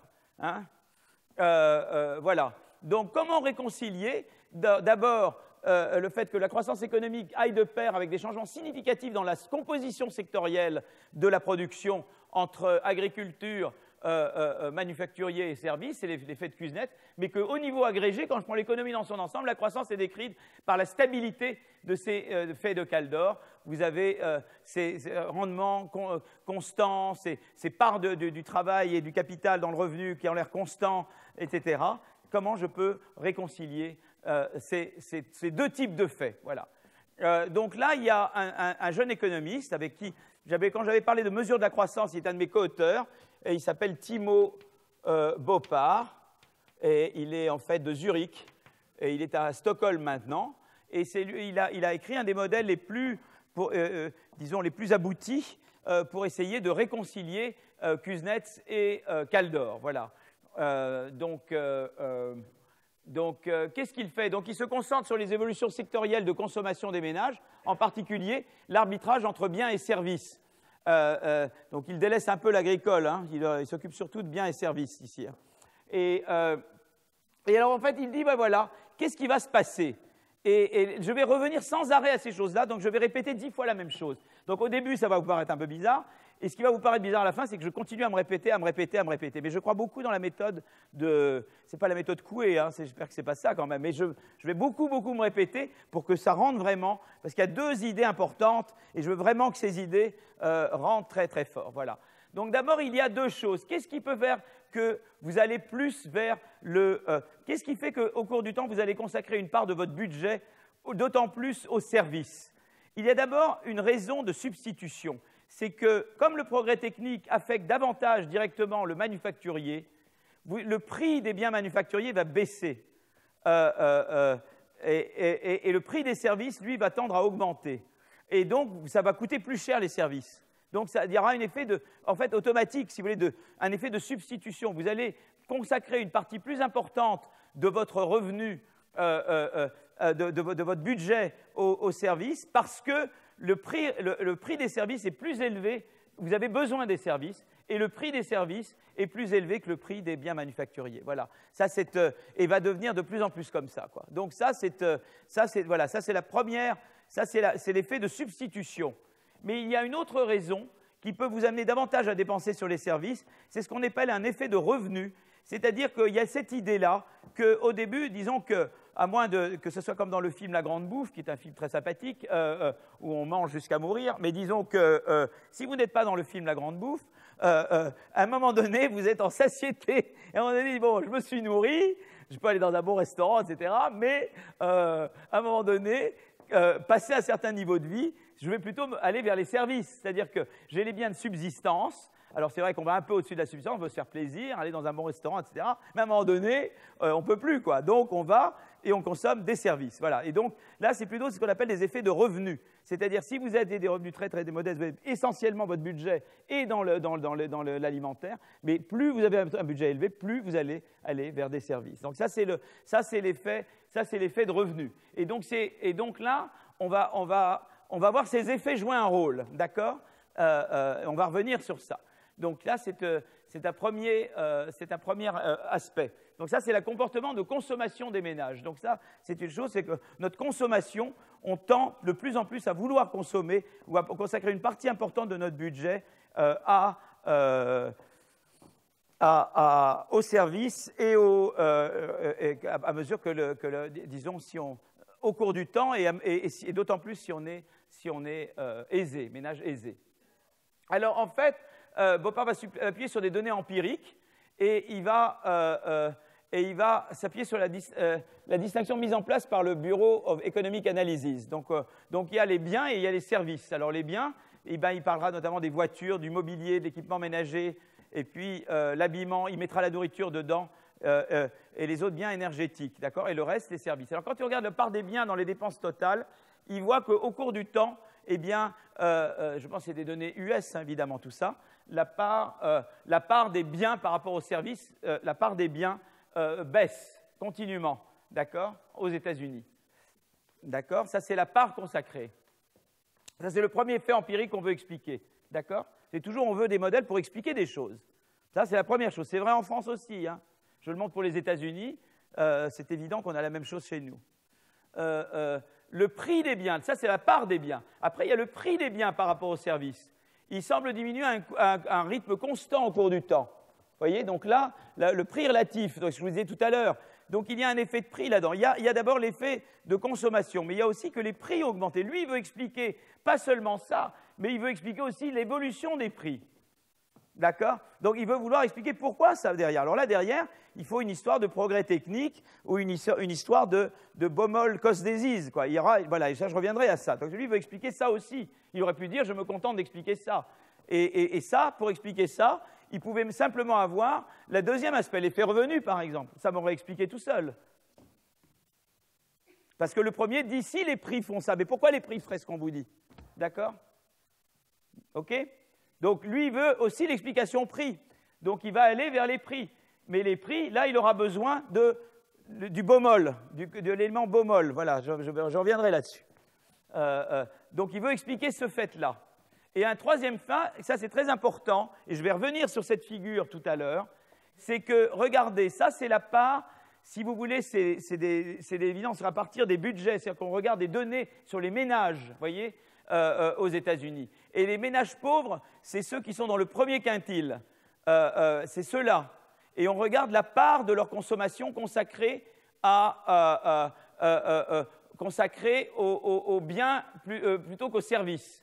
Et vous voyez que prenez n'importe quelle année, la courbe pour le quintile inférieur, elle est au-dessus. C'est-à-dire que prenez n'importe quelle année, les ménages les plus pauvres consacrent une part plus importante de leurs revenus à la consommation de biens, alors que les ménages aisés consacrent une partie plus importante de leurs revenus aux services. N'importe quelle année. Ça, c'est le premier enseignement. Donc ça, déjà, on va pouvoir l'expliquer. Déjà, ça, on peut l'expliquer avec des considérations on peut déjà l'expliquer avec des considérations de ce genre, puisqu'on sait que les plus aisés, eh ben, eux, comme ils ont déjà la satiété sur les biens, ils peuvent aller davantage vers la service. Donc déjà, cette explication vous le donne. Mais ce que ça ne me donne pas, simplement cette explication-là, parce qu'il aurait pu s'en tenir là, il dit pourquoi je vais là-dedans, je peux m'en tenir là. Mais ça, tout seul, ça n'explique pas pourquoi ces courbes sont décroissantes au cours du temps. Vous voyez, il n'y a pas seulement je compare les gens riches aux gens moins riches, je compare moi et moi-même quand je suis au cours du temps. Moi-même, au cours du temps, je tends à consommer plus de parts dans les services. Donc il faut montrer qu'il y a quelque chose qui a évolué. Et ça va venir de l'évolution des prix. Et comment l'évolution des prix, il l'explique? Et ça, je vais vous en parler dans un moment, par le Baumol et le progrès technique. Vous comprenez? Donc déjà, il y a l'idée de dire, quand j'ai plus d'argent, j'ai déjà consommé la nourriture et tout ça, je vais aller vers les services. Ça explique pourquoi la courbe des gens les plus pauvres est au-dessus de la courbe des gens les plus riches. Mais maintenant, on veut comprendre pourquoi les courbes sont décroissantes. Et là, il faut que j'explique quelque chose qui change au cours du temps. Qu'est-ce qui change au cours du temps? C'est les prix relatifs. Mais pourquoi ils changent les prix relatifs? Et là, je dois amener une histoire pour expliquer ça. D'accord? Hein, c'est une enquête qu'on est en train de faire là. Hein. D'accord? Voilà. Donc, comment je vais essayer d'expliquer d'accord? Donc, qu'est-ce qu'il va y avoir? La structure des ménages, la dépense des ménages dépend de l'évolution des prix relatifs. Mais cette évolution, et c'est là qu'il va y avoir, maintenant, pour expliquer pourquoi elles sont décroissantes, ça va venir de là. La structure de dépenses des ménages dépend de l'évolution des prix relatifs entre les biens et les services, mais cette évolution des prix relatifs est à son tour due à des taux de croissance de la productivité différents dans les secteurs. En gros, ce qui va se passer, c'est comme le secteur manufacturier devient plus productif par rapport au secteur des services, ce qui va se passer, c'est que du coup, il y a plus d'abondance de biens proposés dans le manufacturier, donc leur prix va baisser par rapport au prix des services. Vous comprenez? Et c'est ça qui va produire l'évolution des prix relatifs. Et c'est parce que le prix des services n'augmente pas si vite qu'il est un frein et que son prix va augmenter, que le coût du service va augmenter. Vous voyez? Ça, c'est l'élément que je n'aurais pas eu. Vous voyez, c'est ça l'élément qui va faire que les courbes sont décroissantes au cours du temps. C'est la dynamique des prix relatifs. D'accord, alors ça m'amène au Baumol-Cosdésis. L'idée du Baumol-Cosdésis, c'est que la structure des dépenses des ménages dépend de l'évolution des prix relatifs, et cette évolution est à son tour due à des taux de croissance de productivité différents dans les secteurs. Concrètement, le secteur de production des biens a connu une forte progression des gains de productivité. Le secteur des services n'a pas connu de tels gains, car les économies d'échelle y sont plus difficiles et le facteur de travail reste prépondérant. Dans un concert classique, on ne peut pas remplacer tous les violons par un synthétiseur. Le facteur humain est incompressible. D'accord? Mais pour continuer à attirer de la main-d'œuvre, c'est ce que je vous disais tout à l'heure, on ne veut pas que les services soient trop contraignants, donc il faut qu'ils attirent de la main-d'œuvre. Et c'est l'histoire que je vous ai racontée tout à l'heure. Pour attirer de la main-d'œuvre, le secteur des services a tout de même dû augmenter les salaires pour attirer des gens, sinon personne ne veut travailler là-bas. Cette hausse de salaire, conjuguée à une faible croissance de la productivité, augmente le coût des services par rapport à celui des biens. D'accord? Et c'est ça le Baumol Code des IS, ça c'est le prix relatif entre biens et services, et ça c'est la part des biens consacrés la part du revenu consacré aux biens, part des dépenses consacrées aux biens, et elle décroît également, parce que vous avez les coûts, les services doivent répercuter leurs coûts, vous comprenez? Pour attirer des travailleurs, ils ont le choix, entre travailler dans un secteur très productif chez eux, ils doivent augmenter leur salaire, et donc ils doivent augmenter les coûts des services. Ils vont le répercuter dans le prix, les services, vous comprenez? Sinon, ils font faillite. D'accord? C'est ça qui se produit. Maintenant, il y a autre chose, qui est l'effet revenu. Alors, je vous avais parlé de l'effet revenu tout à l'heure. Mais l'effet revenu va expliquer pourquoi une courbe est au-dessus de l'autre. Mais je reviens à cet effet de revenu. En parallèle à cet effet qui est conduit par les prix, il y a l'effet de revenu. Si un ménage voit son budget croître, il aura tendance à consommer davantage de biens et de services, mais comme les biens sont considérés comme nécessaires, ils sont consommés en priorité quel que soit le budget, alors que les services sont considérés comme un luxe et sont davantage consommés si le budget est suffisant. Le ménage aura donc tendance à accorder une part relative de son budget moins importante aux biens et plus importante aux services. C'est ce qu'on appelle la loi d'Engel. La loi d'Engel, elle vous explique déjà pourquoi la courbe du quintile inférieur est au-dessus de la courbe du quintile inférieur. Ça ne vous explique pas pourquoi les courbes sont décroissantes. Ça, c'est Baumol. Ce qui explique que les courbes sont au-dessus de l'autre, c'est la loi d'Engel. Vous voyez, Engel, Baumol. Revenu, c'est Engel. Substitution, c'est Baumol. D'accord? OK? Vous voyez, donc là, je représente le revenu en abscisse et là, je regarde, les revenus alloués aux différentes dépenses. Donc là, le revenu est là. Ça, c'est le revenu alloué aux dépenses alimentaires. Vous voyez que évidemment, plus j'ai du revenu, plus j'alloue du revenu à tout, mais proportionnellement beaucoup plus à ce qui n'est pas alimentaire. Vous voyez? Ça, c'est la courbe à gauche. Donc ça, c'est l'évolution du revenu alloué aux dépenses alimentaires, et ça, c'est le revenu, et ça, c'est revenu total, et c'est le reste du revenu, quoi. Donc on voit on voit qu'une part croissante et là, je l'ai mis différemment. Je représente le revenu ici et la part consacrée à l'alimentaire en fonction du revenu. Donc ici, c'est des revenus que j'ai en ordonnée. Là, c'est des parts consacrées aux dépenses alimentaires. Et évidemment, la part consacrée à l'alimentaire, en fonction, comme proportion du total, elle décroît à mesure que mon revenu augmente. D'accord? C'est deux façons de dire la même chose sur Engel. D'accord? Donc, il veut réconcilier les deux faits et puis il veut savoir qu'est-ce qui vient de l'aspect substitution et qu'est-ce qui vient de l'aspect revenu. Voilà. Donc Engel, 1 euro supplémentaire ne sera pas consommé de la même façon entre biens et services selon le revenu. C'est le canal de l'effet revenu qui explique que la courbe pour le quintile inférieur est au-dessus de la courbe pour les autres. Et puis vous avez le changement des prix relatifs entre biens et services entièrement dû aux différences de croissance de productivité entre le secteur des biens et le secteur des services. Et ça, c'est l'effet de substitution. Et ça vous explique pourquoi les courbes sont décroissantes au cours du temps. Je vous le redis 10 fois, hein, mais je crois que là, maintenant, ça commence à venir, ça commence à rentrer. D'accord. Alors là, il explique exactement ça. Il a un modèle qui génère ce qu'on observe. Il a un modèle où, effectivement, les demandes pour les services augmentent avec le revenu. Ça, c'est le revenu du ménage. Et ça, c'est la demande. Et vous voyez, la demande, elle est comme ça. Donc, la demande des deux augmente. Mais vous voyez que cette courbe-là, elle est convexe et celle-là, elle est concave. Vous voyez, les deux augmentent. Les deux consommations augmentent. Mais vous voyez que la consommation de biens, elle augmente moins vite que la consommation de services, d'accord? Ça correspond, cette courbe, ça correspond à ce que vous avez à gauche. Et puis maintenant, il reconstitue la courbe qui correspond à la droite, c'est-à-dire que là, vous avez la part consacrée aux biens et la part consacrée aux services. L'une diminue, l'autre augmente, et les courbes se croisent. Et c'est ce que vous avez, ça correspond plus ou moins à ce que vous aviez. Enfin, là, vous avez les dépenses alimentaires, mais si j'avais tracé les courbes dépensées au non alimentaire, ça serait un truc comme ça qui croiserait l'autre courbe. D'accord? Voilà. Et donc voilà, donc ça c'est important. Donc moi, ce que je vous avais dit, c'est que la partie Engel, ça vous explique pourquoi cette courbe est au-dessus de celle-là, et la partie Baumol vous explique pourquoi les courbes sont décroissantes au cours du temps. D'accord? Et en fait, la partie Baumol, c'est en fait de dire, eh bien, le taux de croissance du prix des biens moins le taux de croissance du prix des services est inversement relié au taux de croissance des biens moins le taux de croissance des services, puisque le bien qui a le taux de croissance le plus élevé va dire que l'abondance va augmenter. Si vous avez une croissance des services comparée aux biens, si vous voulez, là, ce qui se passe, c'est que si le taux de croissance des biens est plus grand que le taux de croissance des services, ce qui va se passer, c'est qu'il y aura plus d'abondance des biens par rapport aux services, donc le prix des biens va diminuer par rapport au prix des services. Vous comprenez le raisonnement? Donc c'est pour ça que c'est inversé entre la croissance des prix et la croissance de l'offre des biens correspondants.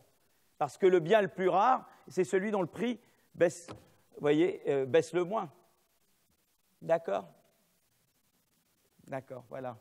Et donc on voit vraiment, et ça explique effectivement, comme l'offre relative, comme vous avez eu ce changement technique, comme vous avez eu cet accroissement relatif de la productivité dans la production des biens par rapport aux services, eh bien ça se traduit par une décroissance du prix relatif des biens par rapport au prix des services. C'est exactement ce qu'on observe là.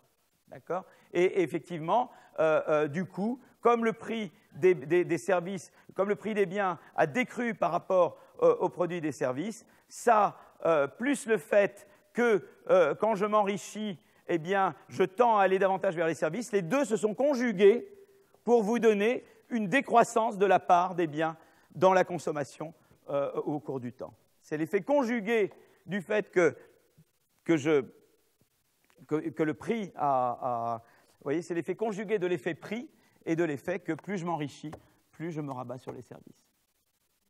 D'accord? OK? On est devenu plus riche, donc rien que ça fait qu'on a, et en même temps, on substitue. Voilà, donc, et en fait, ce que fait, il évalue, il regarde les deux effets, revenus et substitution, il voit qu'à peu près chacun a une contribution de 50% au total, au changement structurel global, ce qui est assez sympa. Il est capable disons, d'évaluer la contribution de chacun de ces effets. D'accord? Et voilà. Donc, maintenant, il y a d'autres pays. Vous avez l'Australie. Vous voyez, l'Australie, c'est très semblable vous avez la part des biens dans le revenu. On regarde maintenant dans les données anglaises, vous voyez, c'est assez similaire. En tout cas, si vous regardez le quintile supérieur et le quintile inférieur, l'un est toujours au-dessus de l'autre et les deux sont décroissants.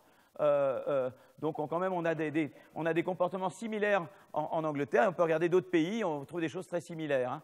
Donc, conclusion de cette partie, Boppard développe un modèle de croissance qui réconcilie le changement structurel l'effet de Kuznets avec les Kaldorf-Facts. Il nous permet également de comparer l'importance relative des effets de revenus et de substitution, 50% chacun. L'étape suivante, c'est d'estimer empiriquement le changement structurel et l'importance relative de l'effet revenu et de l'effet substitution sur des estimations empiriques, ce que je vais maintenant faire. Donc j'ai 20 minutes qui me restent. Vous tenez le coup, là? Ça va?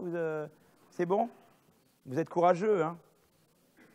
Alors je passe à la dernière partie. Voilà. Je vais boire un petit peu d'eau, je suis un peu déshydraté, je dois vous dire.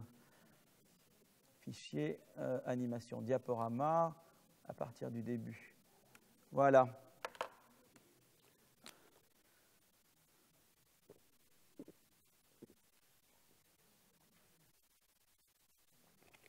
Alors voilà, donc je reprends. Voilà, donc comme on vient de le voir, il y a deux grands leviers sous-jacents au changement structurel. Du côté offre, les évolutions de productivité des différents secteurs affectent les prix relatifs et modifient donc la composition des consommations, la composition des budgets alloués à telle et telle partie, aux biens versus les services, etc. Du côté de la demande, l'augmentation du revenu peut avoir des effets différenciés selon le niveau de richesse de la personne et le type de bien. Alors, on sait qu'on va tendre à avoir une part plus importante au début consommer sur les services, et à mesure qu'on s'enrichit, eh bien, sur les biens, et on tend à aller plus vers les services à mesure qu'on s'enrichit. Donc là, on va se concentrer sur le côté demande, c'est-à-dire que ce papier-là, il ne regarde pas l'aspect, il n'essaye pas de relier au taux de croissance de productivité des différents secteurs les prix relatifs. Ce papier-là prend comme donnée les évolutions de prix relatifs. Simplement, ce qu'il veut savoir, c'est qu'est-ce qui vient dans la consommation des prix relatifs et qu'est-ce qui vient des revenus. Voilà. Donc, il va regarder la décomposition entre effet de revenu et effet de substitution, mais il ne va pas relier l'effet de substitution aux différences de productivité. Il ne va pas regarder l'aspect Baumol, quoi, l'aspect, mais d'où viennent les différences de prix relatifs? Toute l'histoire que j'avais derrière que Boppard avait regardé, d'accord? Donc, je me concentre sur le côté demande, j'estime l'importance relative du canal effet de substitution et du canal effet de revenu, mais je ne prends pas en compte l'effet Baumol ici. Les prix évoluent au cours du temps, mais leur évolution ici n'est pas reliée au processus de croissance. D'accord? Elle est prise comme donnée. D'accord? Donc ça, c'est une différence. Alors, ce papier-là, l'auteur principal, c'est Diego Comín, qui est c'est assez curieux parce que j'ai Diego, il est de l'Aragon. Il vient de l'Aragon, ce qui est tout près de Catalogne. Et j'avais un copain qui s'appelle Paul Antras, qui lui est de Catalogne. Et bon, enfin, je ne sais pas s'il se parle beaucoup ces jours-ci, j'espère quand même. Hein. Compliqué, hein. Là. Bon, voilà. Anyway, données de dépenses des ménages américains sur la période 99-2010, 3 secteurs de dépenses. Et là, ils regardent non seulement, ils vont un peu plus loin, ce qu'ils font que Boppard ne fait pas, c'est qu'ils séparent dans les biens agriculture et pas agriculture. Ils regardent les biens agricoles, nourriture, le manufacturier, les services. Alors que chez Boppard, on disait services et tout ça, on disait biens. Vous voyez? Là, ils séparent entre agriculture et manufacturier. Et ce qu'il va faire, ne vous effrayez pas avec les équations, je vous dis simplement ça en mots, mais c'est toujours la même, je n'en montre qu'une. Donc, n'ayez pas peur, elle ne va pas vous manger. On regarde ici la part du budget des ménages consommé dans le secteur I et par rapport au manufacturier. I, ça peut être ou agriculture ou service. D'accord? Ça, c'est la part, la part du budget à l'instant T consacrée du ménage consacré au secteur I versus le manufacturier. D'accord? Voilà. Ici, alors on pense qu'il y a en partie un effet prix relatif. Vous voyez que ça dépendra du prix relatif, mais ça dépend aussi de mon niveau de consommation global, c'est-à-dire de mon train de vie, quoi. D'accord? Donc là, on veut capturer l'effet de revenu, et là, on veut capturer l'effet de substitution. D'accord? Et là, les epsilon, ne vous embêtez pas, ça, c'est l'élasticité de la demande par rapport au revenu dans le manufacturier, et là, c'est l'élasticité de la demande par rapport au revenu dans le secteur I. Et en fait, ils ont des préférences qui génèrent une demande telle que je peux vraiment séparer de manière très, très sympa ce qui vient du revenu comme ça et ce qui vient des prix comme ça. Donc, ils ont des préférences qui vous permettent de générer ça. Je ne vais pas vous embêter comment ils y arrivent. Ils y arrivent, d'accord? Voilà. Hein, d'accord? Voilà. Mais c'est vrai que c'est assez sympa parce qu'on voit bien comme ça ce qui se passe, vous voyez? Donc, voilà. Donc, alors maintenant, ils vont… donc, en fait, l'effet de revenu, ça va être l'importance de l'effet de revenu, c'est cette différence d'élasticité-là. Vous voyez? C'est ça l'effet de revenu. Si ce truc-là était 0, il n'y aurait pas d'effet de revenu. Il n'y aurait juste qu'un effet de substitution. Donc, la différence epsilon i moins epsilon m vous donne l'importance de l'effet de revenu. D'accord? Et l'idée, c'est que plus je réagis plus au revenu dans le secteur I que par rapport au manufacturier, plus avoir un revenu plus grand va me faire aller davantage vers le secteur I, quoi. Voilà, c'est ça l'idée. Hein. Voilà. Alors, en fait, il vérifie que ce modèle est quand même… Parce que vous pouvez dire, bah, oui, mais il trouve des préférences un peu tordues pour y arriver. Et il montre qu'en fait, eh bien, il y a entre ce qu'il trouve et ce que donne l'évidence, c'est une bonne approximation. C'est-à-dire que là, il regarde, il régresse en fait ça sur ça, et il devrait trouver normalement une pente constante. Et si vous voulez, il trouve une pente constante à peu près, quoi. Voilà. Il se dit, bah, écoutez, peut-être que vous n'aimez pas ma fonction de préférence, mais finalement, ce qu'on trouve, c'est une très bonne approximation de ce que prédit mon modèle. Voilà. Donc, mon modèle, il est un peu spécial, mais il est très près des prédictions. D'accord? Donc, voilà. Donc, en fait, on voit espèce de vraiment une linéarité entre le log de la consommation qui est là et le log de la part consacrée au secteur I par rapport au secteur M. Voilà, et ça on regarde là ici, le secteur I, c'est l'agriculture, donc plus on est riche, moins on fait d'agriculture, tandis que là c'est les services, plus on est riche, plus on consomme des services. C'est pour ça que l'une est décroissante et l'autre croissante, vous voyez? Parce qu'en fait, typiquement, on va voir, parce que typiquement en subodore, que le epsilon A va être plus petit que le epsilon M, mais le epsilon S va être plus grand que le epsilon M, vous voyez? D'accord. Alors, voilà, et ben, on va le montrer, en fait, parce que vous allez dire, mais pourquoi, monsieur, vous n'êtes pas raison? Ben, il dit, ben, ouais, vous ne me croyez pas, je vais vous montrer. Je vais faire la régression. Et bien, qu'est-ce que je vois? Je vois qu'effectivement, quand je régresse eh bien, cette part sur les prix relatifs et sur le log de C, je fais ça respectivement pour le secteur manufacturier, le secteur agricole et le secteur des services comme secteur I. Et bien, quand je le fais, qu'est-ce que je trouve? Eh bien, je trouve des epsilon A moins epsilon M négatifs. C'est bien ce que je pense, c'est-à-dire que effectivement, eh bien, plus je suis riche, plus je vais aller vers le manufacturier. Voilà, et ça me donne bien ma courbe décroissante comme ça. C'est vraiment ce que j'observe. Voilà ce que je trouve, avec plein de spécifications. Je corrige pour plein de choses. C'est pratiquement toujours le même coefficient. C'est très, très stable et très significatif. Et j'observe quelque chose de très consistant. Et ça va vraiment. Ce qui est sympa, c'est qu'on a immédiatement l'histoire. Plus on devient riche, c'est vraiment l'effet d'Engel. Plus je deviens riche, plus je m'écarte de l'agriculture pour aller vers le manufacturier. D'accord? Mais ce qu'il y a, c'est que là, il le fait en ayant 3 secteurs. Il regarde agriculture, manufacturier et services, d'accord? Et donc voilà. Et maintenant, il regarde avec les services, et là, il voit qu'au contraire, c'est positif. C'est-à-dire que là, plus mon revenu augmente, plus nous allons vers les services. Voilà. Et on s'écarte du manufacturier. Donc les services sont un luxe en comparaison des biens manufacturiers, et les manufacturiers sont un luxe comparé aux biens agricoles. Vous voyez? D'accord? Voilà. Donc, alors après, ils vont aller... ils vont regarder maintenant l'Inde. Alors l'Inde, ils n'ont pas des données directement sur les prix moyens par secteur, donc ils vont regarder le revenu, l'expenditure, la dépense, et puis ils vont faire comme s'ils contrôlent pour les prix, en faisant, je ne veux pas vous dire comment, on appelle des effets fixes, ils contrôlent des effets fixes qui absorbent les prix, mais eux, ici, c'est vraiment essayer de comprendre ça. Donc ils vont régresser sur le revenu en mettant toute série d'effets fixes, ne vous embêtez pas avec ça, c'est ça qu'ils regardent. Et à nouveau, eh bien, ils voient la même chose qu'en Inde, c'est-à-dire que quand ils se restreignent à l'agriculture, eh bien, ils voient que, effectivement, plus on devient riche, plus on s'écarte de l'agriculture, on va vers les produits manufacturiers en Inde également. Voyez, et le contraire étant vrai pour les services, c'est-à-dire que plus on devient riche, plus on s'écarte des manufacturiers pour aller vers les services, exactement comme aux États-Unis. Et la chose intéressante, c'est que c'est vrai également si je me restreins aux individus qui sont en dessous du revenu médian ou aux individus qui sont au-dessus du revenu médian, que je sois en dessous ou au-dessus, plus je deviens riche, plus je m'écarte de la même manière de l'un à l'autre. C'est donc assez linéaire. Il n'y a pas de non-linéarité. Vous voyez, dans leur fonction, ils supposaient que c'était linéaire. Ben là, à nouveau, ils trouvent que c'est linéaire parce que selon qu'on soit riche ou qu'on ne soit pas riche, parce qu'il aurait pu y avoir des non-linéarités, qu'à partir du moment où je deviens plus riche, je change de... Et bien là, c'est à peu près la même chose. Les coefficients sont les mêmes, vous voyez, pratiquement, qu'on se restreigne à des individus qui sont au-dessous du revenu médian ou aux individus qui sont au-dessus du revenu médian. On n'observe en particulier pas d'explosion de la consommation des services chez les 50% les plus riches. D'accord? Donc là, ils ont regardé la consommation, mais on peut regarder d'autres choses que la consommation. On peut regarder l'emploi agrégé et on peut voir est-ce que quand une économie devient plus riche, eh bien plus d'emplois va aller dans les services ou moins va aller dans l'agriculture. On peut regarder... Et donc, on peut regarder la valeur ajoutée aussi.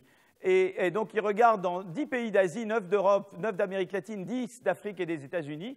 Les secteurs sont regroupés toujours en agriculture, secteur manufacturier et services. D'accord? Ils vont toujours faire cette régression où là, je vais regarder ici la part dans l'emploi. Ça, c'est la part dans l'emploi dans le secteur I. C'est la part totale de l'emploi dans le pays que vous regardez. Le N va être le pays. Je regarde le pays N. Et je regarde la part de l'emploi dans le secteur I par rapport au manufacturier en fonction du prix relatif et et puis ici de la consommation agrégée de la consommation agrégée du pays. Ça reflète la richesse du pays. On regarde la consommation, évidemment, en termes réels. Donc, on regarde le niveau dans la monnaie divisé par le niveau des prix. Hein, et donc, comme ça, on a une valeur réelle de la consommation qui reflète la richesse, si vous voulez, du pays. Et à nouveau, ce qui va être intéressant, c'est qu'on voit que, eh bien, à nouveau, le epsilon A moins epsilon est négatif, c'est-à-dire plus le pays est riche, moins l'emploi va être dans l'agriculture, d'accord? Par contre, voilà, et ça c'est vrai que vous soyez OECD ou pas OCDE, donc à nouveau, il n'y a pas de grosse différence entre là. Avant, je regardais des gens riches et des gens pauvres, ici je regarde des pays riches et des pays pauvres, mais on voit qu'il n'y a pas de non-linéarité, c'est pareil, les coefficients sont les mêmes, que je me restreigne aux pays riches ou aux pays pauvres, vous voyez ce que je veux dire? Et c'est la même logique. Et pareil pour les services, c'est positif. Et je vois que plus je suis un pays riche, plus l'emploi va aller dans les services par rapport aux manufacturiers. Et c'est vrai de la même manière, plus ou moins. C'est un petit peu plus vrai pour là, c'est un peu plus vrai quand même pour l'OCDE que pour non-OCDE. C'est plus gros, le coefficient est un peu plus grand que là, cette fois, il y a un écart de valeur entre les pays de l'OCDE et les autres. Peut-être que dans les pays n'étant pas dans l'OCDE, les biens manufacturiers et les services sont tous deux considérés comme des biens de luxe. L'impact différencié de la hausse du revenu serait donc moins visible. Ça, c'est une possibilité pour expliquer pourquoi là, j'ai quand même une différence de coefficient entre OCDE et non-OCDE. Voilà. Alors enfin, ils veulent comparer l'importance des effets prix et des effets revenus dans l'évolution structurelle. Donc on a la partie prix et la partie là. Pour le moment, je n'ai rien fait de cette partie-là. Et donc, ils vont essayer de décomposer ce qu'on appelle le R2, c'est-à-dire que, vous savez, quand on fait une régression, on regarde, on a des points et on regarde, et après on regarde l'écart, quoi. Et on regarde quelle partie de l'écart est expliquée par l'un ou par l'autre. Voilà. Qu'est-ce qu'on explique de l'écart par l'un ou par l'autre? Et ce qu'on voudrait, c'est que la plus grande partie de l'écart soit expliquée. Voilà, quelle est celle des variables qui explique le mieux les variations dans les données, quoi. Voilà. En gros, c'est ça qu'on veut expliquer. Et en fait, ce qui est très intéressant, c'est que c'est vraiment la consommation qui est le gros du truc. Ce qu'ils voient ici, c'est que l'aspect consommation a l'air plus importante que l'aspect prix, quoi. Donc ça, c'est quand même intéressant. Ils ont l'air de montrer que c'est vraiment l'aspect consommation qui est l'aspect essentiel. Et maintenant, j'essaie de réconcilier ça avec... alors, c'est vrai qu'eux ne regardent pas l'effet Baumol. Hein, donc, j'avais un effet Baumol à 50 chez Beaupart. Et j'essaie de réconcilier ça avec les 50-50 de Beaupart. Maintenant, je me contente de me poser la question.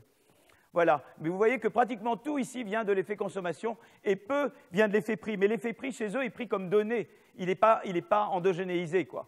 Donc là, c'est peut-être un peu le problème chez eux, c'est qu'ils ne rendent pas justice à l'effet prix parce qu'ils ne regardent pas vraiment d'où vient l'effet prix. Si ça venait de productivité, peut-être qu'ils auraient quelque chose de plus important et ils ne font pas. C'est trop endogène. Le prix est une variable d'équilibre. Quelque part, il y a un énorme problème d'endogénéité à régresser sur des prix et pas sur des déterminants des évolutions de prix. Donc je pense que ça, c'est quand même une faiblesse de leur analyse.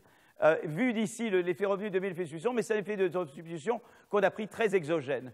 Donc voilà, cet article se concentre sur la partie demande pour expliquer les changements structurels. Les auteurs choisissent une structure de préférence qui leur permet de décomposer clairement entre effet de substitution et effet de revenu dans la contribution de ces deux effets au changement structurel. Et ils trouvent ici un effet prédominant de l'effet revenu, mais à nouveau, ils modélisent la partie substitution d'une manière boîte noire, puisque là, dans ce papier-là, il n'y a aucun lien entre substitution. On ne voit pas d'où les prix sortent. Or, les prix sont eux-mêmes déterminés par le processus de croissance. Et ça, je pense, c'est une des faiblesses. La force, c'est qu'ils ont ces régressions et ces données. Je pense que la faiblesse, c'est qu'il y a cette partie boîte noire de la composante prix. Voilà. Il est -5. Je crois que je vais m'arrêter là. Je vous remercie.